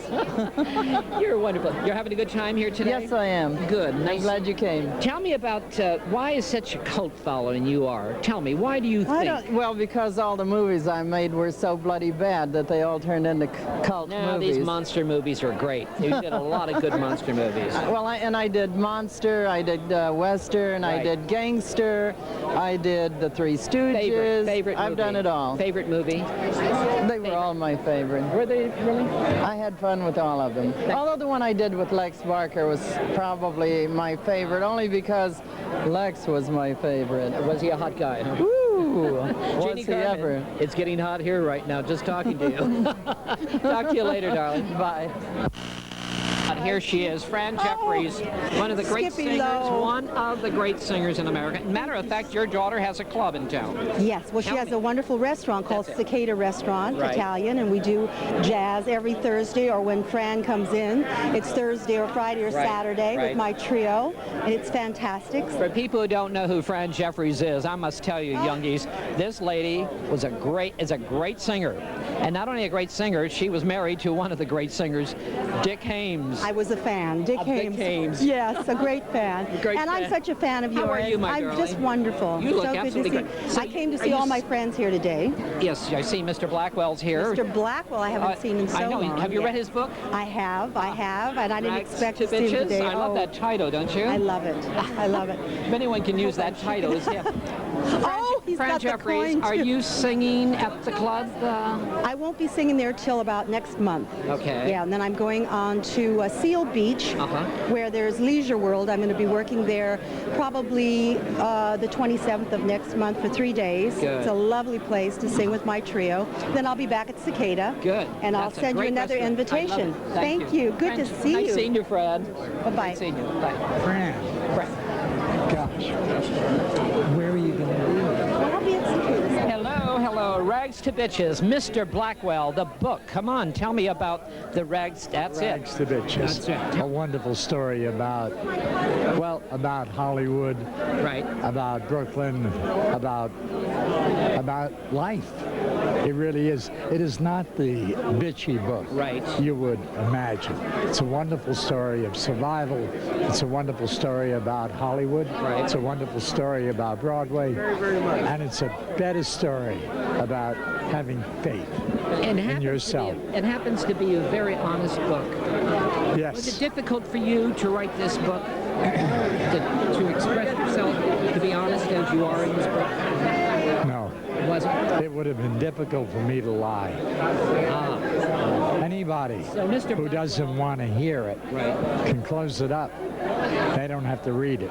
Because what I've said in this book is what is happening to literally thousands of young men and young women in the world. And they think they're alone. They think nobody cares. But there is someone who cares. And the minute they know they're not the only one, then they're going to feel better about themselves. Yes, it was a tough book to write, but I'm proud of it. I've been bashed for it. I have been stepped on for it, but I'm proud of it. And I'm proud of every word I said. I wouldn't take one word back. And those people who really are honest are going to read this book, Skibby, and say, thank you. This is the sex edition right now. This is going third. The third. It's doing so well. Third print. You wrote another book called The Worst of the 30 Years of Fashions. Well, Tell me about that. I love that. Everyone expects this to be what it is. A very outspoken opinion of what Hollywood has done, fashion-wise, for 30 years. Why is Mr. Blackwell so outspoken? Why? I know. Tell me why, Mr. Because I'm not afraid. You're not I believe in what I believe. Right. And Have you lost to a lot be, of friends None. in that way? No, right? No. You're being honest. No. I agree. No, I don't think so. No, I shouldn't say that. I lost acquaintances, people I knew. I did not lose any friends. Big difference. And as far as they're concerned, see you later. It was okay by me. Really. Mr. Blackwell, you grew up in Hollywood. Actually, you came out here. This. Butch. What is this? Is what? Little Tough Guys. Yes, that's right. Dead End Kids. Dead End Kids. It all started with this. Right. And that was the beginning. 1937. 37. Can you believe this? Look at that. 60 years ago. I'm looking at you right now. You look wonderful. What's your secret? What is your secret? Look at you. Good plastic surgery. See, there's another honest thing. That is, I like to do a shot of that, of your fashion thing. Mrs. Barbara Sinatra. Barbara Sinatra. Jane Mansfield. Jane Mansfield and you. Is me. That's right. Wonderful. Self-portrait. Yeah. It's wonderful. It's the beginning of Dead End. Uh-huh. Right. Well, Mr. Blackwell, I wish you a lot of luck on Rags to Bitches, okay? Yeah, you're terrific. Wonderful guy. God bless you. Bye. Thank you. And thank you for the T-shirt. Look at the T-shirt. If you need a T-shirt, Mr. Blackwell, come down here. La la. I love it. Thank you, Mr. Blackwell.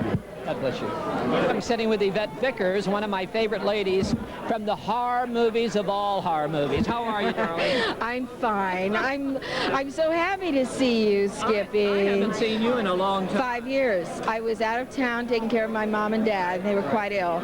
But I missed you, and I thought about you often. I wrote you a little note. Did you really? Yeah, but I guess you didn't get it. I don't know. What's happening and exciting in your life right now? Well, I'm singing again. I'm making another tape. Good. Skippy, I must tell you all, he was the kindest person. At the Comedy Store in the Belly Room, he used to invite me up there to sing and play. I had a marvelous time, and it encouraged me to make these tapes, and a lot of people like them. You look wonderful. I feel wonderful. Tell me about your pictures here. Look at these pictures of Yvette. Do a shot down here, baby. Look at these.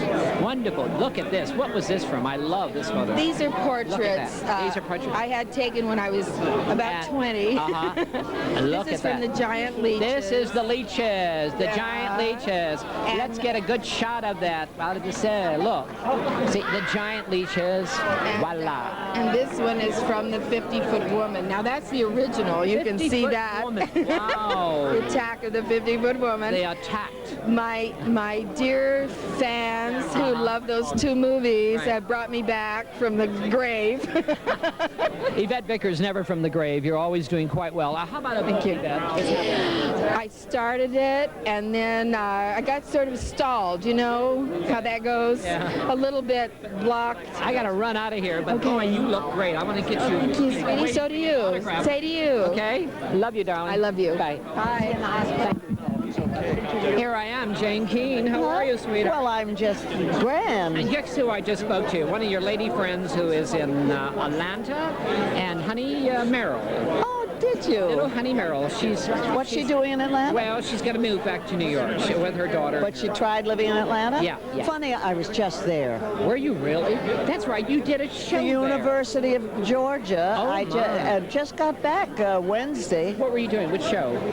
Sabrina Fair. Oh, great show. Yeah, Great. it was fun. A beautiful college. It's an hour away from Atlanta. I wonder if I she went into saw it. Atlanta. She No, advertised? no, probably not. No. Gosh, I Jane wish Keene, I'd known tell she me, was there. growing up in the business, you and your sister, and come on, show business today. What do you think? What's happening? Well, there's no more vaudeville and there are no more nightclubs. I mean, when I see a movie called The Stripper with this Jenny Moore getting $7-8 million, I am just out of my mind to see films like that. I know. And people like Betty Davis getting $200,000 for a movie. I know. The most. Clark Gable at his height only made $5,000 a week. $5,000 a week. Could you imagine what is happening to our? Well, it's when they say it's the economy, my God. No, it's not. It's the pits of the young people presenting things. Jane Keene, tell me. Price of fame. Working with Jackie Gleason and all those great shows. Well, Tell me about it. Well, that was something that could never happen again. I mean, I'm so spoiled whenever I do a TV show because we played like it was a Broadway show with an audience and wonderful material. To me, there's one show comparable, and that's I like Frasier too, but Seinfeld. Seinfeld. I love Frasier and Seinfeld are the best. Yes, I think so. Well, you've got four great people. Right. And just like But do you think that Jackie Gleason show gave the writers ideas for that show? Don't you think? Yes. Oh, definitely. All in the Family was certainly a spin-off of that. Right. Archie Bunker was Ralph Cramden, but going a little further with as far as the language is concerned. Because, see, Jackie was very puritanical when it came to saying an obscene word. Yes, he was. He wanted his ladies, the gals that he went with, like Honey Merrill, who you mentioned before. He didn't very marry refined. her, though. He was with her for all his years. Well, she and walked when out, she dropped him, yes, she did. He married Beverly McKittrick. Beverly McKittrick, briefly. Yeah. Briefly. Well, he wanted to show Honey that if she'd stuck in there, he would have married her.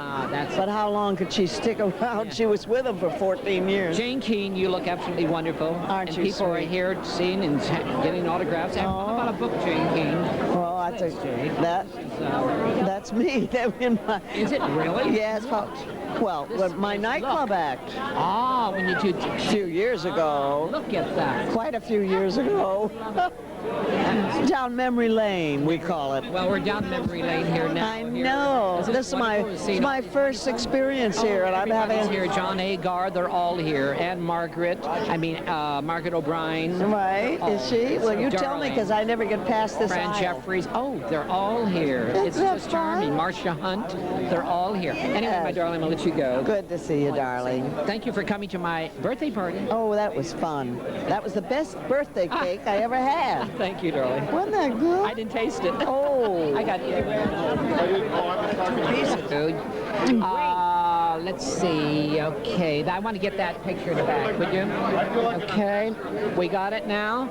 Here we go. Lee Benton. Here I'm sitting with Lee Benton. Hi, Lee. Yes. How are you? Hi. Just terrific. You look wonderful, Lee. Thank you. Look absolutely great. Thank you. What's happening with Lee Benton right now? Well, I've been recovering from a very bad accident, and just now getting back into motion. So I have a TV show that's going to be coming up real soon to be announced, and ready for film work.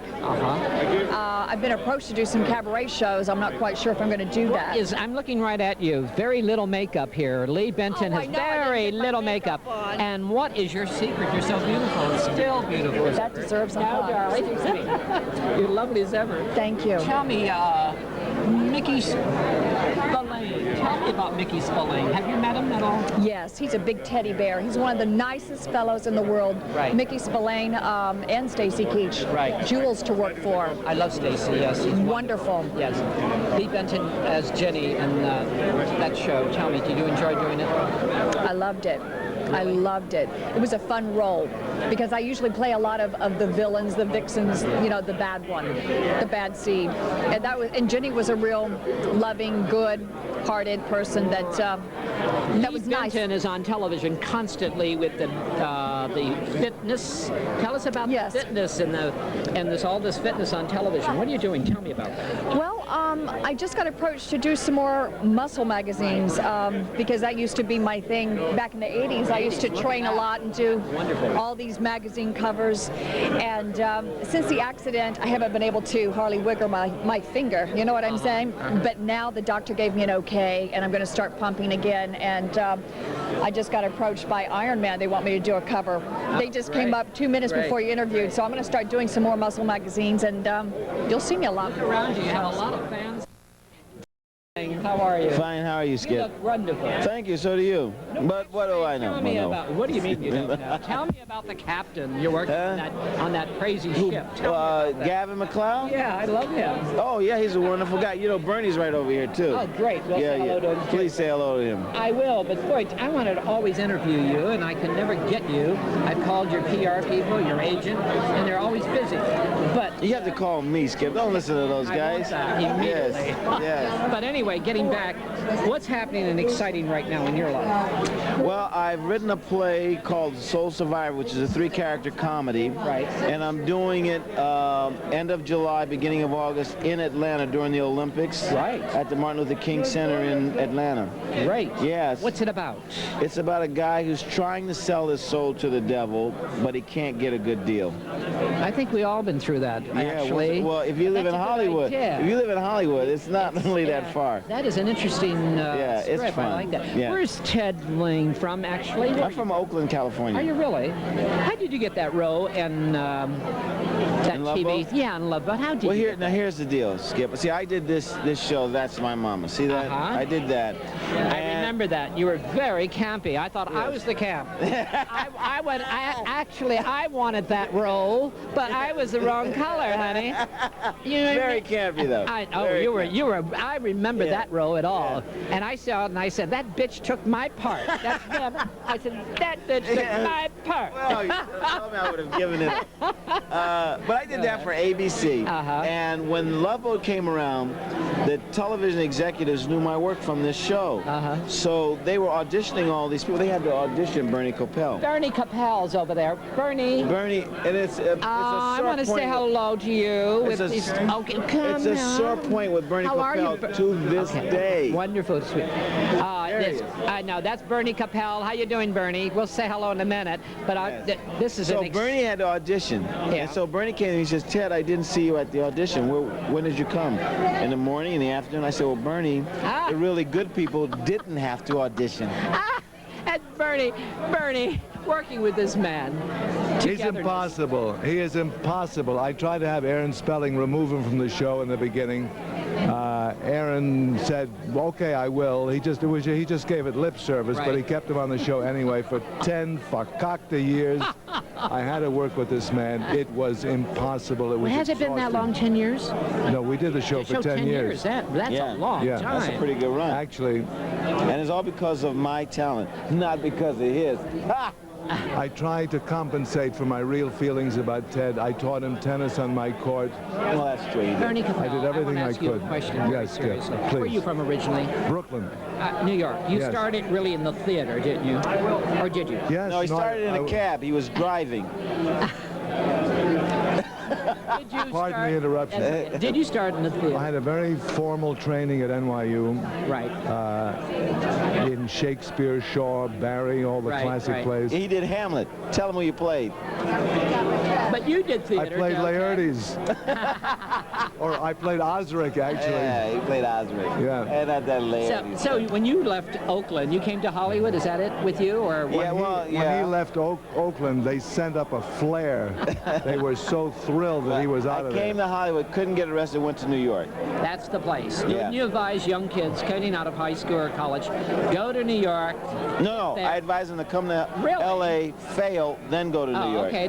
Hey, James Dean did that. You know that? Is that what he did? He did, absolutely. He went to New York. He went back came to California. He went back to New York, and then East of Eden came. That's exactly what Jimmy Dean. Wow. Absolutely. Yes. Bernie Coppell. Yes, Skip. Theater in Broadway. Have you done theater in Broadway? I'm doing theater right now. We're doing Neil Simon's Rumors in Sherman Oaks at the Whitefire Theater. Are you there now? We're playing right now. How long are you going to be there?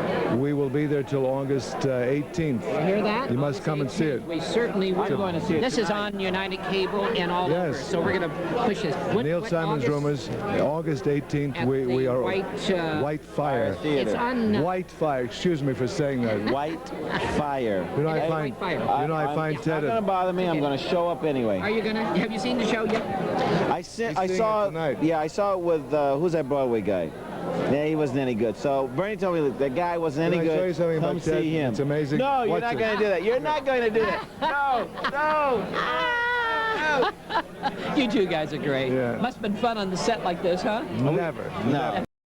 I would look at the script and said, a scene with Ted. Isaac, I got a scene with Isaac. Ripped the pages out, but they put him back in anyway. Bernie Coppell, you brought a lot of laughs and a lot of charming things to me. And Skip, thank you very much. Wonderful. Okay. And I wanted that rose so badly. I wanted that bitch. Hey, took it away. Thank you. Okay. Thank you. I'm with Christopher Atkins. Blue Lagoon. Aren't you getting tired of that bright Blue Lagoon? Well, yes and no. Okay. Yes and no. You look great. What's exciting right now in your life? Well, I'm about to start up a film, and I'm starting up my own film company. And yeah, we've been having some big talks lately, which is really kind of exciting. And I've got something else on the side that I've been doing that's sort of on the hobby side of things. Christopher Atkins, actually, where are you from originally? Originally from Rye, New York. How did Christopher Atkins get that part in Blue Lagoon? I mean, you were very young. How old were you? I was 18. 18 years old. Young, okay, fine. How did they scout you out? Well, I was a friend of mine who I was teaching sailing to her kids back in Rye, New York, sent my picture into this modeling agent, and the next thing I know is they heard about the open call to Blue Lagoon, and I was one of 4,000 kids who went in for it. Difficult for you, looking back at that time, you know, you were out in the islands, but difficult for you to throw completely, you know, as a native boy. I was really a native boy. Oh, yeah. You know, it was interesting because I talked about it with the director, discussing that role and about being able to be free with it because it was really part of the film. And it ended up that we were on this deserted island in the middle of Fiji out in the South Pacific, and pretty much everybody who was even on the island, which was about, 60 people, just were crew, and they were all young Australians. Everybody was naked. I see. Bill Cable is a friend of mine. I think you know him. He went with Kristen Brando to the islands. His father, Marlon, sent both of them to the islands to make. Kristen was a tree surgeon at the time, and Bill was also. And Bill Cable and him went there and made a landing gear there for the plane to arrive. And they used to take their clothes off, and it was like Blue Lagoon. They used to tell me that's what they were doing, Blue Lagoon. Oh, yeah. Yeah. It was fun. Two boys fishing and throwing things, I don't know, killing fish. Yeah. And getting drunk, and they were all naked out there. It's wonderful. And was it wonderful for you to... Yeah. Well, that, yeah. That, it's... With Brooks, charming lady. She was very young, too. Yeah, she was 14. Yeah. And she was used to that because she did some nudity at the beginning. Well, she was, I don't think she was really used to it. I mean, to say that and used to it, because she was so young, and it wasn't something that she just did. But they protected you on the set. Yeah, it was a very professional set. I mean, it really was a very professional set. You were wonderful. Well, thank you. It became a big hit over that, and from then on... By the way, happy birthday. Thank you. Thank you. Happy birthday. Oh, are you 26 now? I don't know. I stopped counting. 20, 25, 25? I stopped counting. What's your month? What's your birthday? February. Oh, good. You're Aquarius or what? Pisces. Pisces. Oh, that's a good sign. So you're going to have your own company now. That's interesting. Yep. Well, we're just in the beginning stages of that.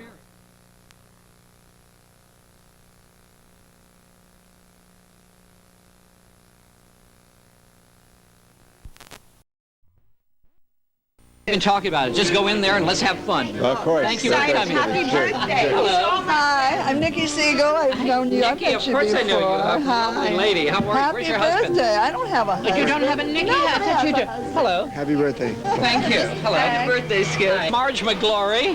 Who did you bring me? I see someone back there we know from Germany. That's wonderful. Jack Hammer. Jack Hammer. Great Balls of Fire. The guy who wrote Great Balls of Fire. How you doing, Jack? Fine. You look wonderful. And how's your artwork? This is for me? That's Presento. Is it really for me, Jack? That's My Nicole God, Smith. I hope your sex life is busy as this painting. Anna Nicole Smith. It is. It is. It's beautiful. Beautiful. Thank you so very much. Hello. How are you? Come right in, folks. I want to tell you, Skippy, if you were a good bottle of French wine, you would be worth a lots of money today. Bye, darling. There's Miss McGlory. What's your name? Trip Mahan. Trip. And your bodyguard is? My bodyguard is Gary Scobie. Nice to meet you. All right. You guys looking good here. Thank you. Thank you. come down to celebrate with Skippy? Absolutely. All right. How are you all? We're having a great Everybody having a good time? We wouldn't miss a Skippy Lowe birthday for anything. It's a real potpourri of people, and I love it. All right. What's your name? Elaine Calhoun. Jeffrey Lehman. Happy birthday, Skip. Yes, yes. Kay Nordhaus. Happy birthday, Skip. Yes, thank you. A lot of dandruff. A lot of dandruff, honey. It's okay, honey. You look great, my darling. Dandruff he's got on his shoulder. Come right in, guys. Get a drink. Thank you. So what's happening with your career right now? Doing quite well. I just started back up playing a whole new character on so. You look wonderful. Thanks. I think your mother's here. Is she here? Yes. I think they're all back there waiting for you. All right. And nice seeing you. Good seeing you, Skippy, and happy birthday.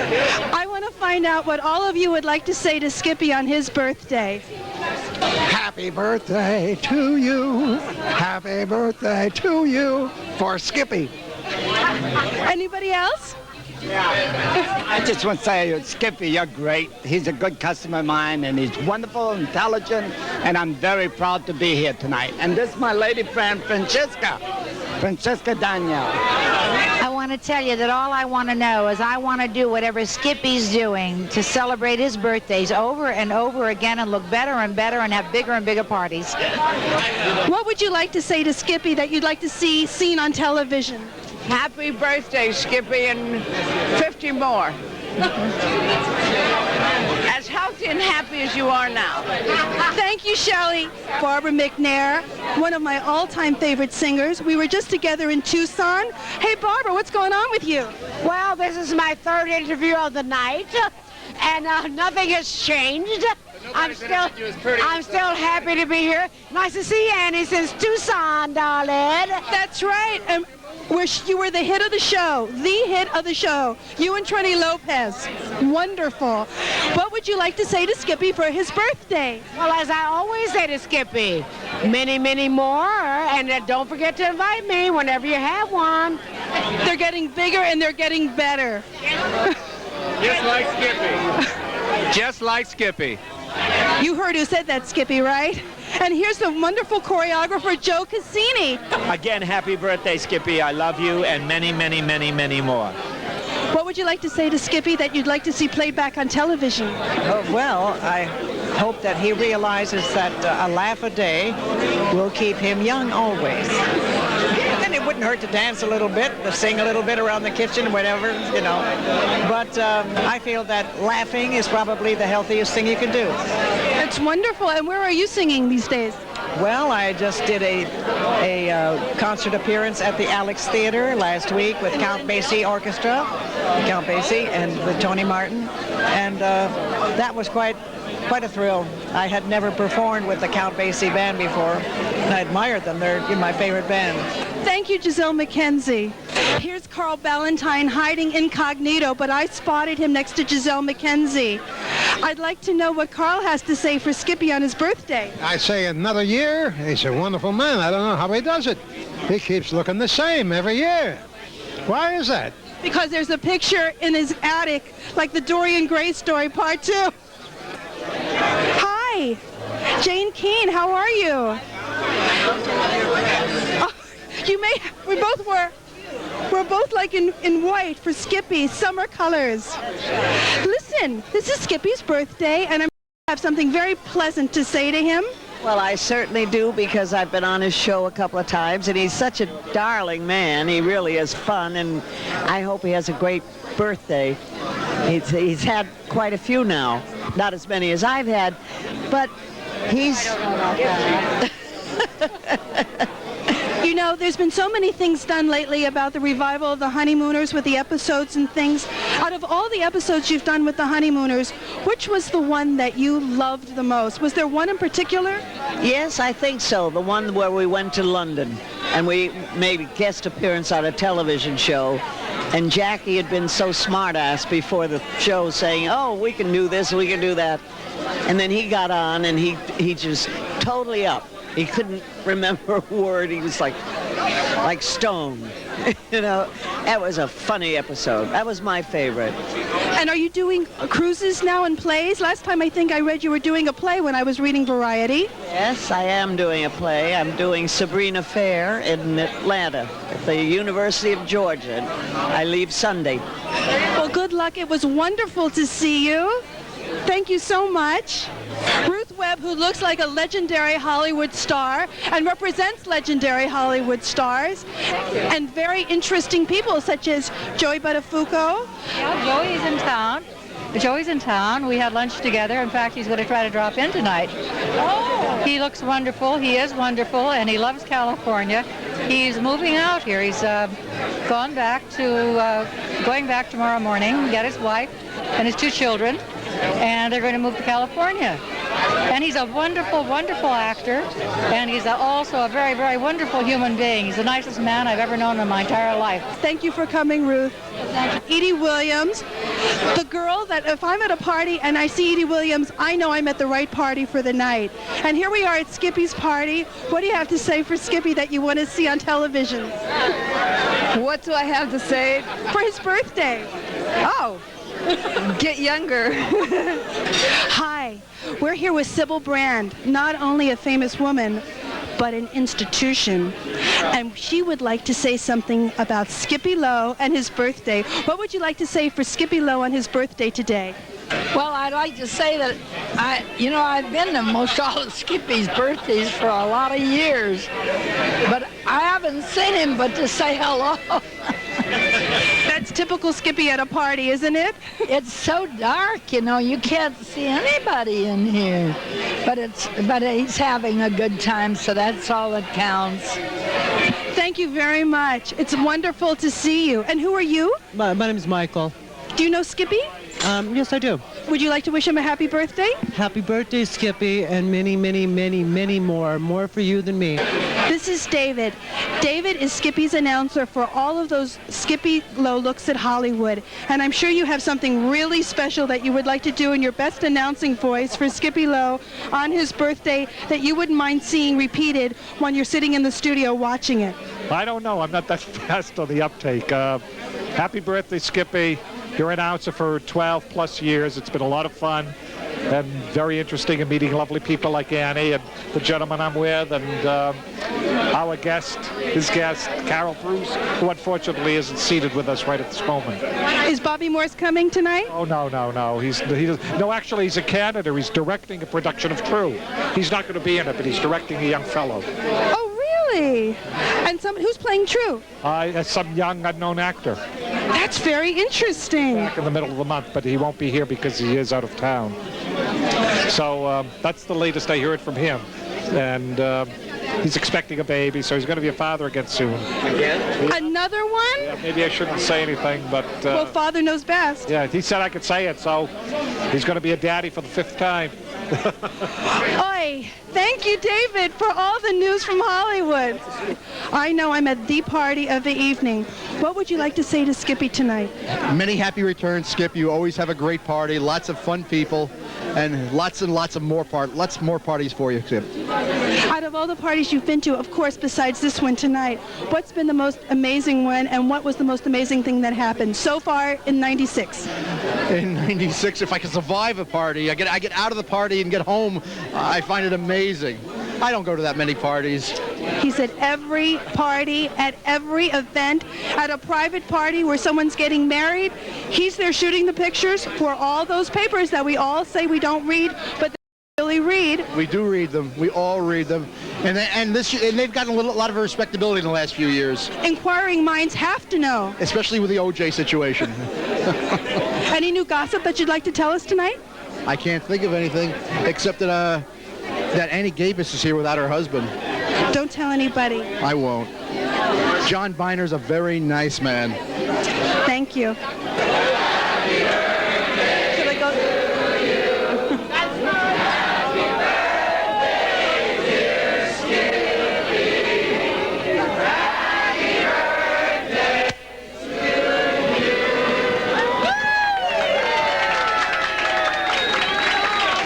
Skippy, what would you like to say to everybody here tonight? What would I like?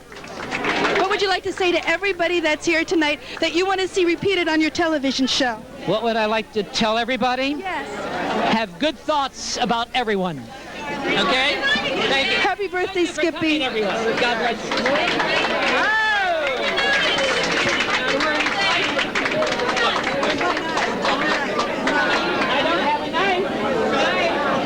I need a knife. Knife, please. A knife.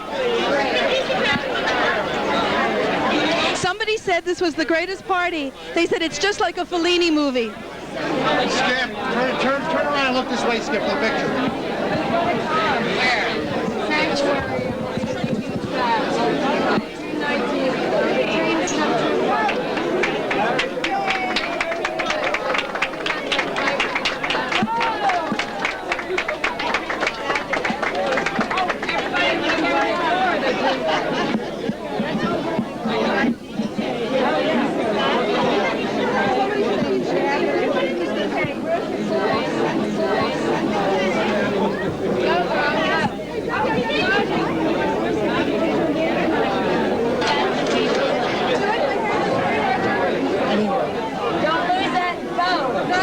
Coming the 19th. Are you coming with John?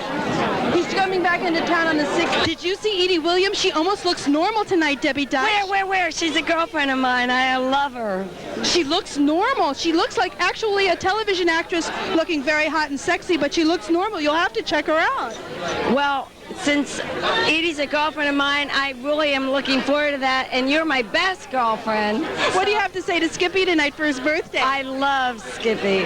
He is my inspiration, honest. I'm not BSing. I just love Skippy Lowe ever since I came to Hollywood. And when I found out he was best friends with my best girlfriend, who we've done all these funky television talk shows together. I hear Joey Buttafuoco might be here tonight. Oh my God. We did a show with Joey Buttafuoco. That's all I have to say. I love you, Skippy. Happy birthday, and all your dreams come true.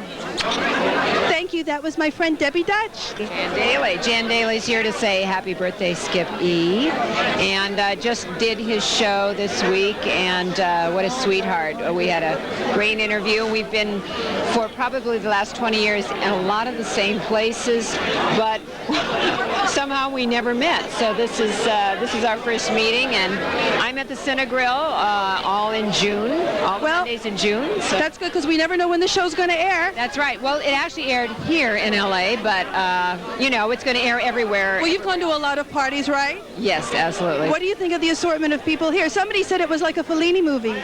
It truly is. Yes, it definitely is. In fact, I'm just going to take this cake and sit in the corner and look at all the people because it's worth it. Thank you, Jan. Nice to see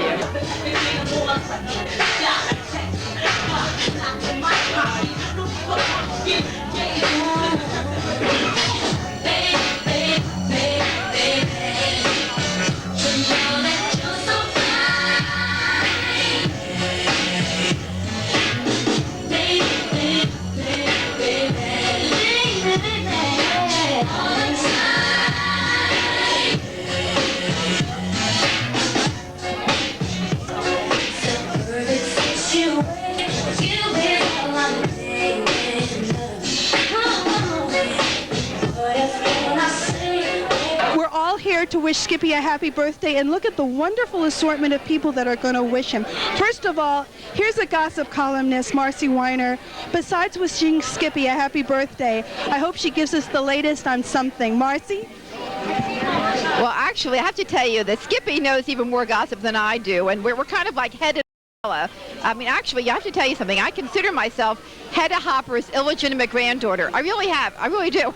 Because I played her a few times in USA Network, but I'm not wearing a hat tonight, so I can't tell you anything that you don't already know. But I am here with a lot of good friends tonight, including a friend of mine from South Africa, Christine, who's a travel writer. Hello. It's lovely to be here and wish him a happy birthday. And she says she feels like she's in a Fellini movie, and actually we are. And the star of the movie is Terry Moore. Oh, Skippy, happy birthday, sweetheart. She's left everything under her hat. That's why she can't give you any gossip tonight. Anyway, we love you, Skippy. We just wish you the happiest birthday ever. And I think this is about the 10th birthday. So happy birthday. And here's Dr. Perry. Hi, Skippy. We're all here to celebrate with you on this very auspicious occasion, and we want to wish you happy 39th birthday. All the best, good health, happiness, all the success. Bye for now.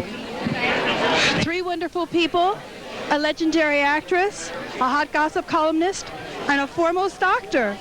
Who could be more than that? It is a Fellini movie here at Skippy's party. Are you coming or going, Carol Bruce? Going. Carol Bruce is going. Going, gone, but it's been beautiful. It's been a hell of a party. You know the song from, what show was it? This was a real nice clam bake.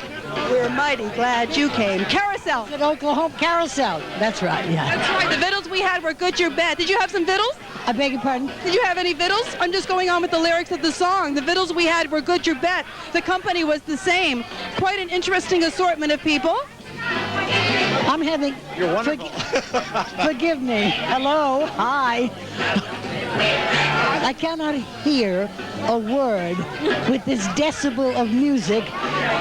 Music? Happy birthday. At any rate, happy birthday to Skip.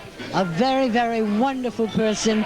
And I'm delighted because it's got a lot of nice, classy people showing up to say happy birthday. And he gives a hell of a party. And one of the classiest is Carol Bruce. Thank you, Carol. Thank you. This is Dennis Cole. I mean, do I even have to say his name? His face is known by everybody. Yes, you have to. Wish another birthday to Skippy. Skippy, God bless you. Love you. Happy birthday. He's a wonderful man. A wonderful man. It's about the 90th party, so it's been 90 years that I've known him. Isn't that amazing? You both look and we're both only 39. That's it. Thank you. Skippy, love you. Happy birthday. Dennis Cole. Well, does she look like she's going to play Daisy May in Little Abner? Stella Stevens, you look wonderful. Thank you very much. Thanks. I'm real happy to say that I'm now working on General Hospital. And, yeah, I played Jake, the owner of Jake's Bar, and I'm going to have a romance. With who? Which character? With Mike, who is played by Ron Hale. He's a wonderful actor. Oh, that's wonderful. Yeah, so I'm really having fun on this show. It's like a dream come true. I love the show anyway, and all the people are so great to work with. So that's my, like once you get work, sometimes it begets work. I'm also going to play a role in the CBS miniseries of In Cold Blood. And I play Thelma, the hotel keeper, where one of the boys has stayed, and I help the police find them and catch them. This is wonderful. I know. This is major exposure on network where you should always have been. You've been doing some great films, but now you're back on TV where everybody can see you. I'm also going to do an episode of Arliss, which is on HBO. It's a comedy with Robert Wall. I play a real funny character on that. Sort of a combination of Georgia Frontiere and Marge Schott. I own a hockey team. Are you a woman that curses? Curses quite a bit, yeah. And has some very strong beliefs. Of the Poseidon Adventure, yeah. Only a little better dressed this time. That's exactly what I was going to say. Yeah. With an expensive count at Chanel. Exactly, and lots of diamonds in the daytime. We like that. And what is Andrew, your son, doing? Andrew Stevens is her son, of course you all know that. My son is doing very well. He's producing his own films. He has his own company called Royal Oaks, and they make about 6 films a year, so he's busy. And he's newly married, and he's very happy? Newly married, and Robin is adorable, his wife, and she wants to have babies, but she's not pregnant yet. But I'll let you know first. They're working on it very hard. Yes, I think they're working on it. Maybe even as we speak. As we speak, because he's not here tonight. He's very busy. No, he's not here. I guess he's working on it, yeah. And what would you like to say to Skippy on his birthday? Well, many, many happy returns of this day, and, many more happy birthdays. Every year now, this must be the 3rd or 4th annual one I've been able to spend with Skippy, and he's adorable. He's a very loving, giving person, and it's nice to get together with his friends once a year. And it was nice for you to come out tonight, even though you're shooting General Hospital, and this is a wonderful birthday present for him to see you here tonight. Thank you, Stella. Thank you. It's wonderful to see you too. Thanks. You're looking great, by the way. I wore my birthday. Little Abner as well. That's right. You should have worn your birthday suit, though. It's underneath. Okay, take care. My name is Deborah Callan. And tell us about this wonderful outfit. Listen, I mean, Gail Dower is a designer, and she's here in Beverly Hills. And Howie Mandrell wore one of her fabulous jackets on MTV. And Tammy Faye. And, you know, I mean, she just does the most gorgeous jackets. She's a great friend of Skippy's. And through some friends of mine in Houston, Israel Tapik, who knows Skippy really well, I came out here and I've been having a great time and wearing her coats and hats. You look hot. I mean, from Howie Mandel, Tammy Faye to you. Would you like to wish Skippy a happy birthday? Yes, Skippy, happy birthday. That's what I mean. There's a little bit of everything here tonight. And here we are. The military is upon us. Thank you. Catherine Kramer wearing the cutest retro look.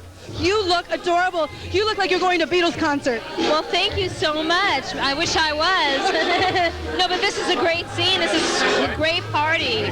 Wow, I love it. Somebody said it was like a Fellini movie. It is, yeah.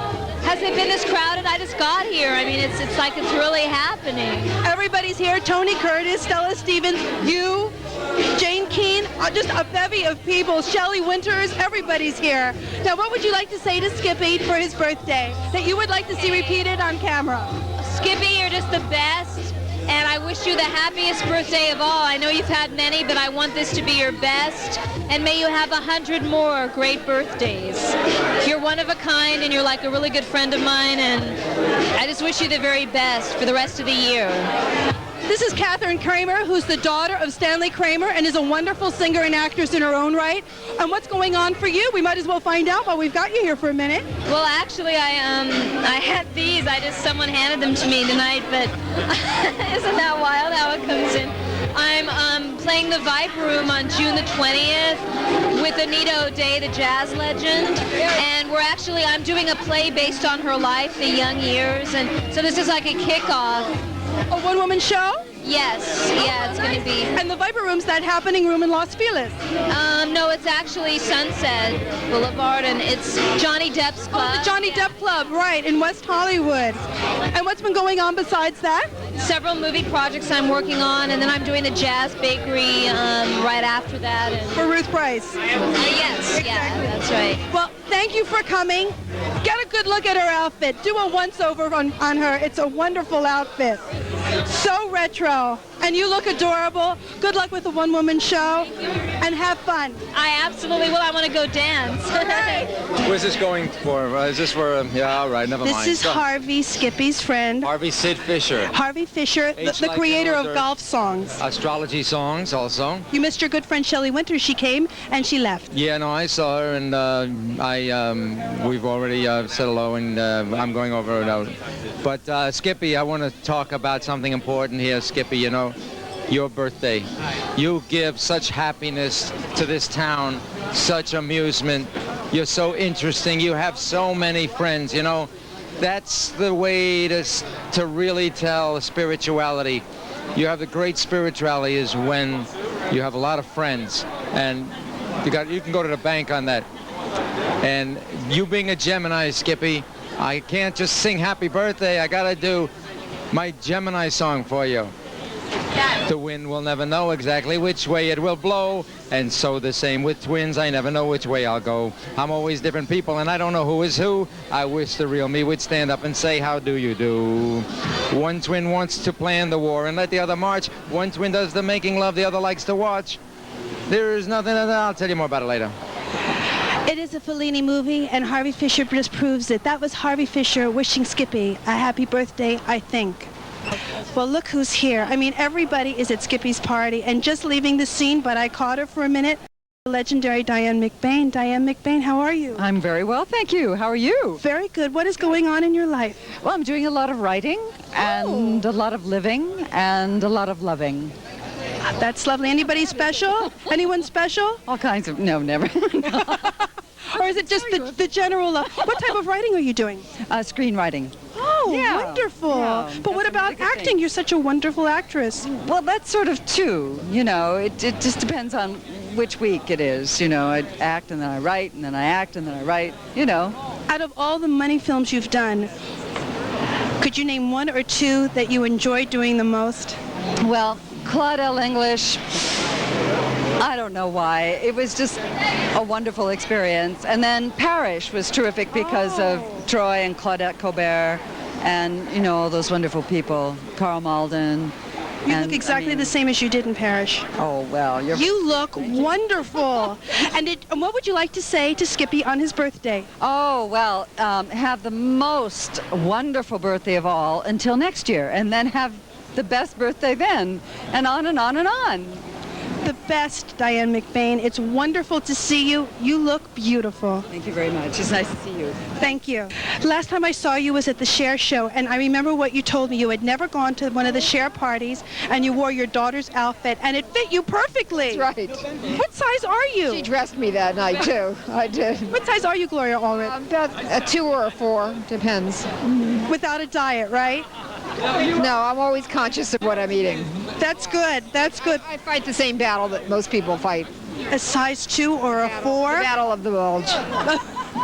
Well, is this the first time you've been to Skippy's birthday party?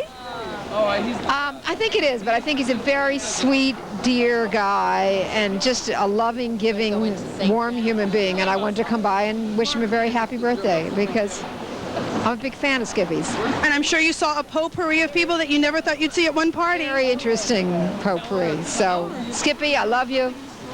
And many, many happy birthdays more.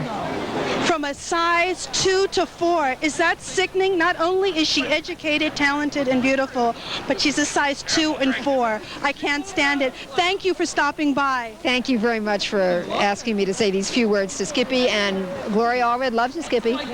This is Jim Bailey, one of my all-time favorite performers. I mean, he does Judy Garland better than Judy Garland could do Judy Garland. You do Peggy Lee better than Peggy Lee could do Peggy Lee. Are you working? Peggy Lee. Do you really remember Peggy Lee? Of course. I love Peggy Lee. I love Peggy Lee too, and she's still with us, and she's doing well. Yeah, she's one of the jazz legends of our time. Absolutely, and so are you, Jim Bailey. He's so sweet. Are you working on anyone new now? I'm actually doing a show in November at the Cinegrill of Jim Bailey. I did it a couple of weeks ago at a benefit for Aid for AIDS, AFA, and it was wonderful. I had a great response. I used to do that a long time ago in my show, but I took it out to do the ladies, a longer version of the ladies, but now I'm putting it back in, and people want to see me do that. So it's Peggy Lee, and you do Barbara the best Barbara Streisand. Slap you. She'll slap you.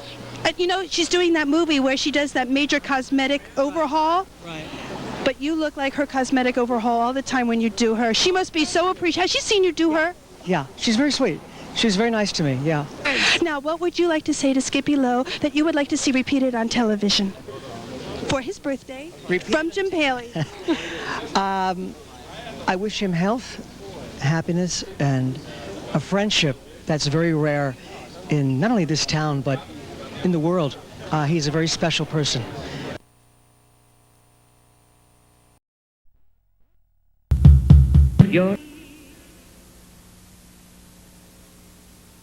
Great seeing you. You're in black as usual. Why not? Always. James Hernan is from Kentucky. Wonderful actor. Actor, theater, voice, movies, television. But your favorite is what? Theater?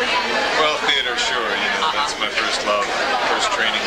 Thank you for coming to my birthday party. My pleasure. Happy birthday. We're having a good time here tonight. Good. Here at Marino's. Yes. And I must say, living where in Kentucky? I'm from Louisville, Kentucky. Oh, that's a great place, Louisville. I love Louisville. Yeah. So you just figured a play just now where? What did you do? I just finished a cabaret I was doing at Gardenia because I sing as well. Right. I might be doing that again soon. We got to speak up because we have the microphone right over there. I'm projecting. Yes. You're in the theater. You got to I'm in the theater. Yes. And it's always great seeing you. And you are doing a thing right now at the Odyssey, is it, or where? No, at the Gardenia Club. I'll be doing that probably July. Singing and playing. Yeah, first week in July. That's right. James Arnett sings and plays guitar, and I forgot that. Not only act, but great. A little bit of everything. Thank you for coming. Thank you, sir. Two lovely ladies. Oh, how are you? This lady's been on many shows, like, Miss Travis. Yes, Miss Travis. How are you? I love your hair. Oh, thank you. That's your Go ahead. I love you. Noreen Nash, how are you? Happy birthday. Actually, Noreen is Miss Marilyn Monroe's lady friend. Really, you were with Marilyn. We modeled together when we were both in our teens. This lady is Mrs. Kravitz. Mrs. Kravitz on Bewitched. On Bewitched. Of course, I know Bewitched, my dear. One of the great shows, Bewitched. Yeah, and I was a great show. Yeah, Mrs. Kravitz. I was with Jacqueline. I love it, yeah. Jacqueline, what is happening with your life right now? I mean, everything has happened in your life. You had a heart attack twice. You went to the hospital. And now here you are. Look at you. What a woman. I mean, you are. What bothers me, I used to give heart attacks, and I'm getting them. You're getting them, but you look wonderful. Absolutely. To the Richmond, though, and we're all here for Skippy's party. We want you to say a few words, okay? Well, I wish Skippy a happy birthday. I love him. He's wonderful. And this is Peter Mark Richmond. He's a very famous actor. Happy birthday, Skip. You're a hell of a guy. Look who's here. It's Giselle McKenzie. And, oh my, Giselle, who's that lady next to you? Jane Keane, the Keane sisters. The Jane is, oh, I love you, Jane. How are you? I'm good. And look who's upstairs and downstairs room. The Julius Monk. Is that your wife, Carl? That's my wife, Skip. I love her, and her name is? Seal. I know, Seal Cabot. Yes. Of course, Seal Cabot. I like this cake. Hey, look at that cake. Luckily they wrote it in Hebrew, I can read it. I know, it's Skippy. I know. And your daughter is next to you. It's my daughter. Look at that beautiful lady. I love her. How are you, darling? She's a bright screen. What a party. A writer, director. She's doing a lot of things. Actress. Dancer. You got a very talented family, you know that. Not only that, she does my laundry. She does, And who's the lady next to you, darling? This is my Aunt Esther. This is my father. Oh, from Chicago, Illinois. Yes. I love Chicago. And this is Francis in Oslo. How are you, Francis? Speak up, honey. You remember that song? Yes. Great song.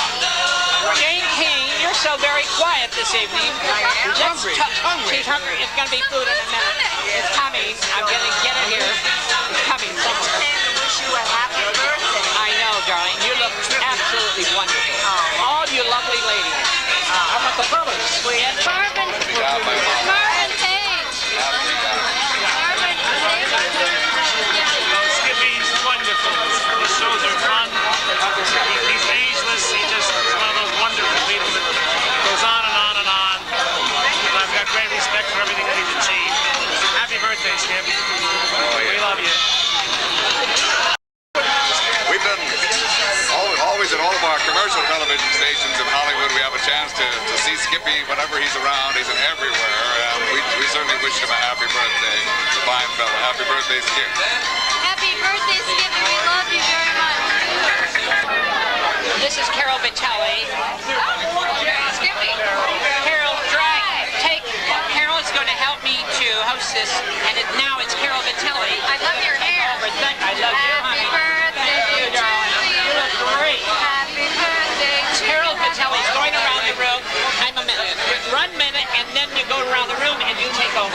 Just talk without the camera. Oh, sure. Okay? I just take got it. here. Go ahead. Use phone. Go in there. Okay. Carol Vitelli here. Hi, how are you?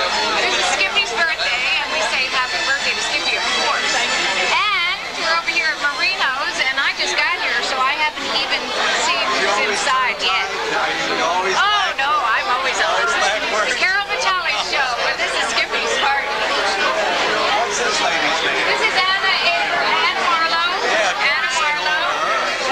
Hi, Anna. How are you? Fine, darling. Anna's a former Miss Grease, and she's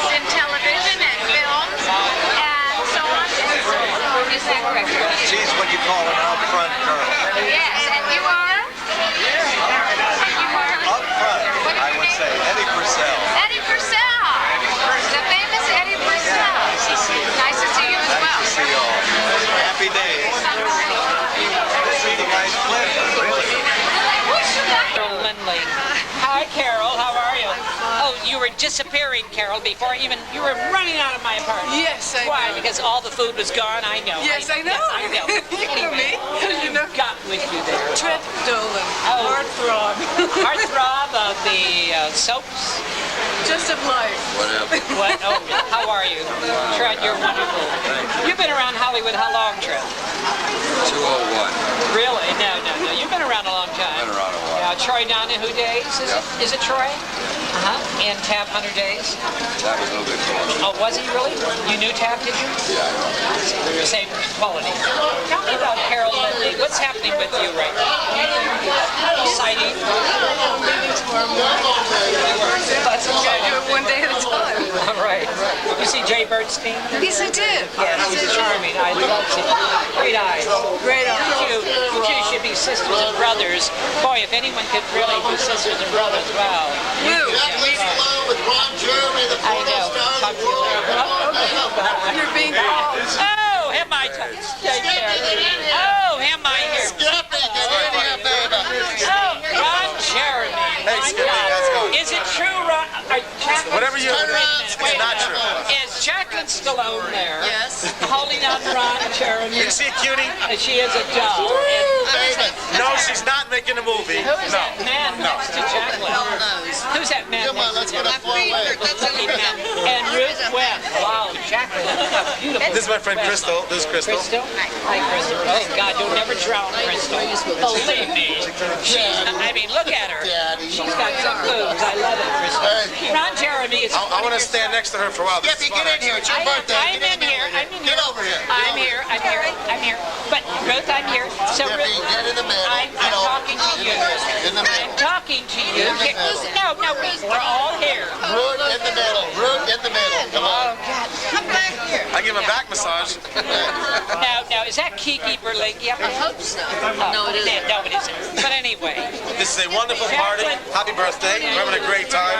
You know, there's great champagne, great food. But I got Jacqueline over here. I'm set, man. Life gets no better than this. You know what I'm saying? Oh no, this is a T-shirt. They're making these T-shirts in stores. Yes, Sherry's Filet works with him. Sherry's Filet. I think You still handle Joey Badacoco, right? Damn right I do. The shirt. I love the shirt. Guess where this shirt's from? From Elton John. Elton John, baby. How are you, honey? I love you. Thank you. Oh, thank you, honey. Oh, come up here, Yvette Vickers. Oh, hello there. Yvette Vickers. This is one of the great ladies of play. No, we're not going to put that on. I want to see those boobs. Oh. Look at this girl. She'll never drown. How are you, Yvette? I'm fine, Blonde as ever, and she's beautiful. Yes, singing. I've seen some of your movies on television lately. Great. Repeating. Keep it. Yes, they're very popular. Yvette Vickers, tell me, what's happening with you? I mean, I'm singing. You're singing. I'm recording. Really? Again? Making some CDs. Great. As soon as I get one hot off the press, I'll send it to you. I will. Look at these eyes. Look at these eyes. Aren't they beautiful? Yvette Vickers is still as gorgeous as ever. Robert Luna.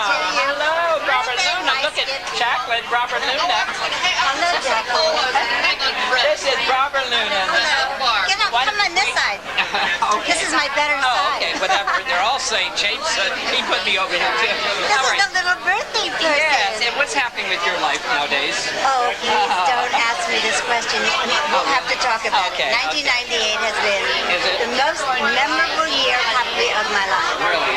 I'll tell you. You want to go back to your childhood in Broadway and all those great movies, TV, and theater? Wasn't it wonderful?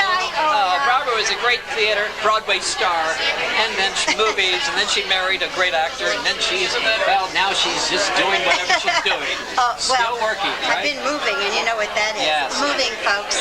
Thank you for coming tonight. Thank you, and happy I love you. birthday. Ruth Webb is over here.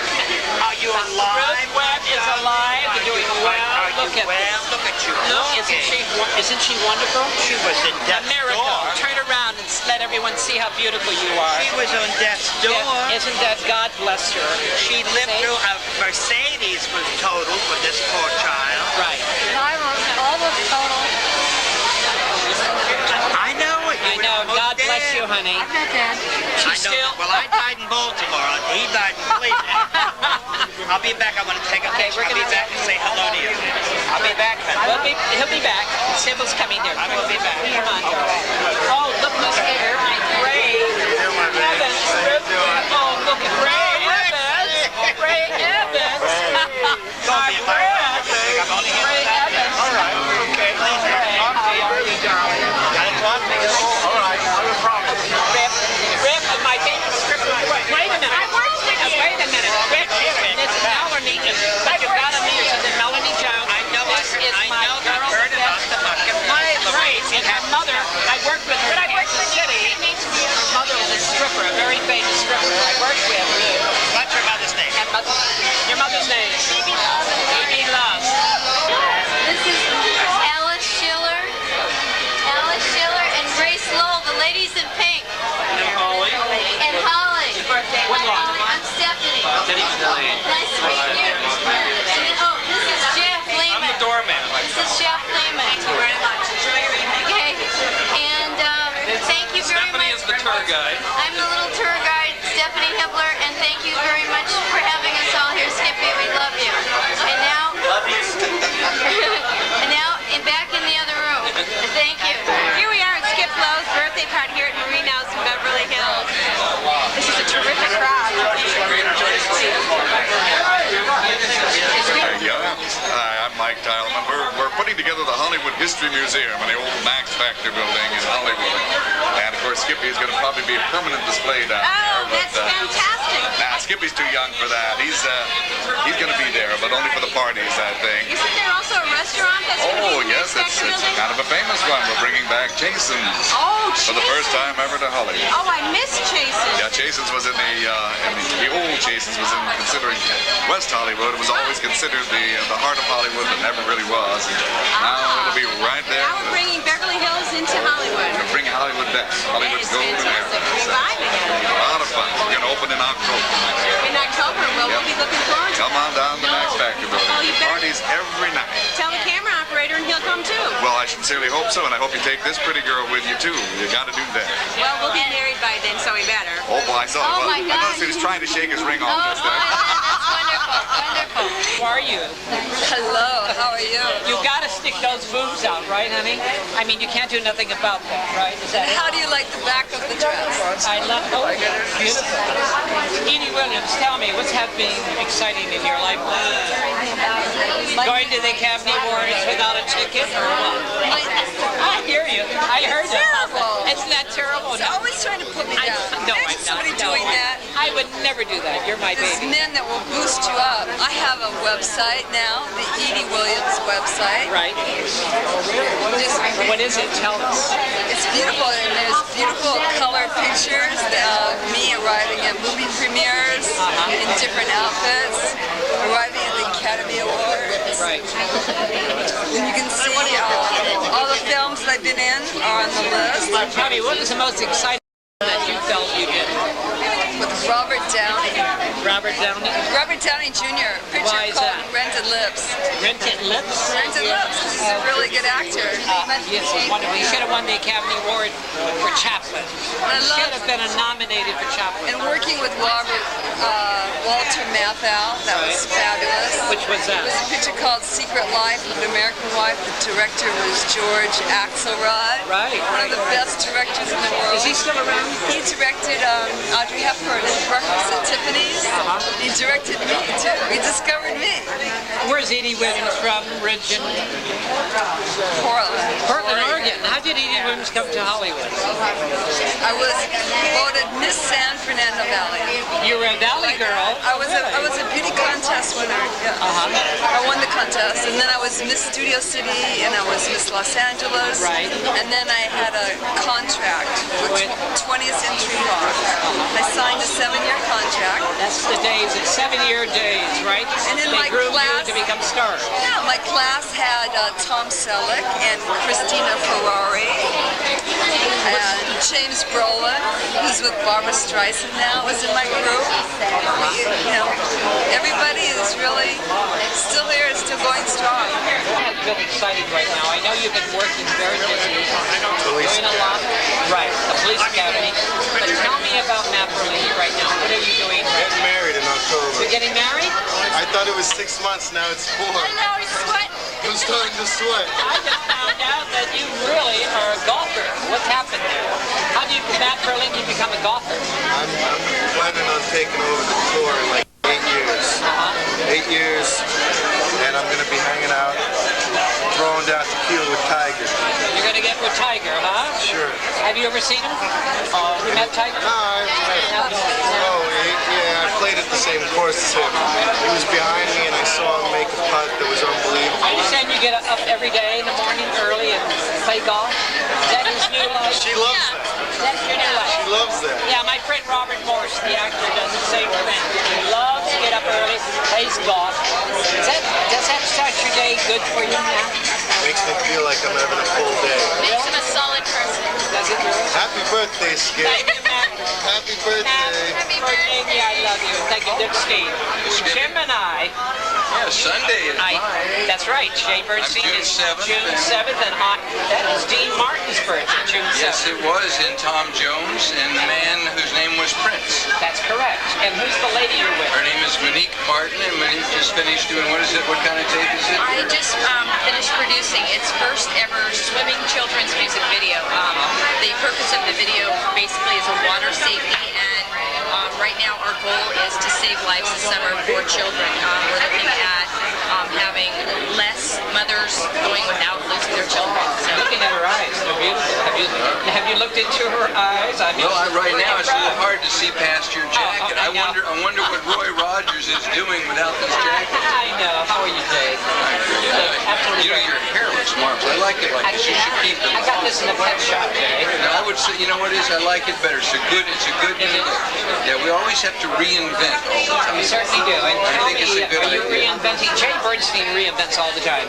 You just now bringing new ladies to the screen, I understand. Are you doing that? Well, I'm working on some people just very quietly, and managing David Carradine, and I'm writing a screenplay. I'm always on a mission, but at the moment I'm on intermission. I'm just trying to enjoy life while it's... Where are you from originally? Originally, I was born in Van Nuys. Van Nuys. A Valley girl. Valley girls do talk funny, do they? That's what they usually say. Right? But you don't talk funny. I mean, you're doing a wonderful thing by helping young children. That's a great thing. Jay Bernstein got married underwater, didn't you, Jay? Yes, I did, and we scuba dived around the world.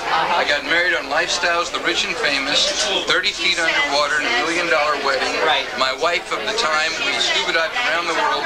We're divorced now, but we got along so well underwater. It was on land we had a problem. I'm looking at you. Boy, you look great. You know, they say I look good, you look good. Geminis, they're always asking me how old you are, Skippy. I said, well, can you keep a secret? I said, yes. I said, well, that's a secret. Well, they say that being old is 15 years older than you are. So, Jay Bernstein, thank you. We're both here. Thank you for coming together. Nice meeting you. Thank you. Hi, you look good. What's happening with you? Just producing. Produced a music album of myself. Right. Wrote all the songs and produced it. I understand they just bought your Uncle Ben. My Uncle Ben. We're in negotiations right now. Yeah. What does that mean? Well, I haven't signed it yet, but we're going to. Oh, okay.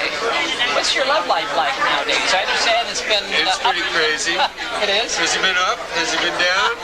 Has it been all across the board? I think so. Janet Edwards, I understand. Janet Edwards. Is Janet here tonight? Yeah, she's coming any minute. Really? Yeah. Really? Chris Crosby, I'm working with your dad. You've done... Is she bringing a guard dog with her? Or? You've worked with your dad. Many years, yes. And when you see your dad on film today, and your uncle, Bing Crosby, what does go through your mind? I remember all the past, all the years. My God, growing up with that whole scene. The Crosbys. Yeah. And pretty soon the public will know about it too, because it's coming out soon. Well, we're going to do the five-hour mini-series on Bing, and the whole Crosby family, the legendary Crosby family. Well, that's great. And then I'm also putting together a deal on a feature-length movie about Bing and my father And I'd love to get Leonardo DiCaprio You like Leonardo DiCaprio? He'd be a perfect young pig. Okay. Don't you think? I don't know. We wouldn't have to glue his ears back, but he'd be great. Anyway, thank you for coming to my birthday. Thank you, and happy birthday. Always great seeing Chris Crosby. Great to see my favorite friend. Thank you. Thank you. Thank you. Lula has a talk show. She had a talk show in where? Yes. Vienna? In Vienna and in Hungary. What's the name of the show, actually? It's a Lula talk show. But what is your real name? Lula? Lula is my artist name. That's how I signed the paintings. Lula is an artist. Her husband is an artist, a very famous artist from Hungary. Hungarian, yes. He's worked in the British Museum. No, I am a different branch of the tree. Okay. Yes. But let me say, happy birthday. Thank you, Lula. You have to forgive for my English, but I hope everybody understands that you are the only human being in this town who loved by everybody and who got no enemies. No. No enemies. You're a beautiful lady. And she has a great shop in Beverly Hills on Burton Way, right across small Santa Monica, right across the street from the Peninsula Hotel. And my very best buyer is the owner of the Peninsula Hotel. Yes. He got great taste, isn't it? We're going to do a show together, okay? We have to. Congratulations. Thank you for coming to birthday. Thanks. Now, you said you've known Skip for a long time. How did you happen to meet? Actually, believe it or not, I met him on Super Bowl Sunday. And I mean, the football game is not a place you expect to see Skip at. But it was a private home of an actor friend of ours, a mutual actor friend. And Skip had a show on at the time, and he was using different persons. And my friend said, why don't you use David as your announcer? So he said, okay, I'll give you a try. And I've been with him now for 14 years.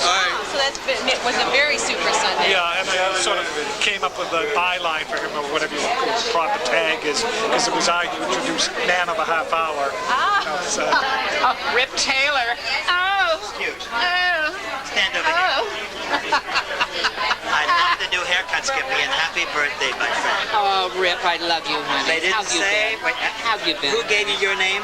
Skippy Lowe? No, who gave it to you? Dick Roman. He's here with you tonight. Is it? I loved you. Yes, he is. You sound like Kenny Kingston. No, sweet spirit, my ass. Leave me alone. Hi, sweet spirit. Sweet hairpiece. Happy birthday. I'll see you later. Come with me. I'll see you later.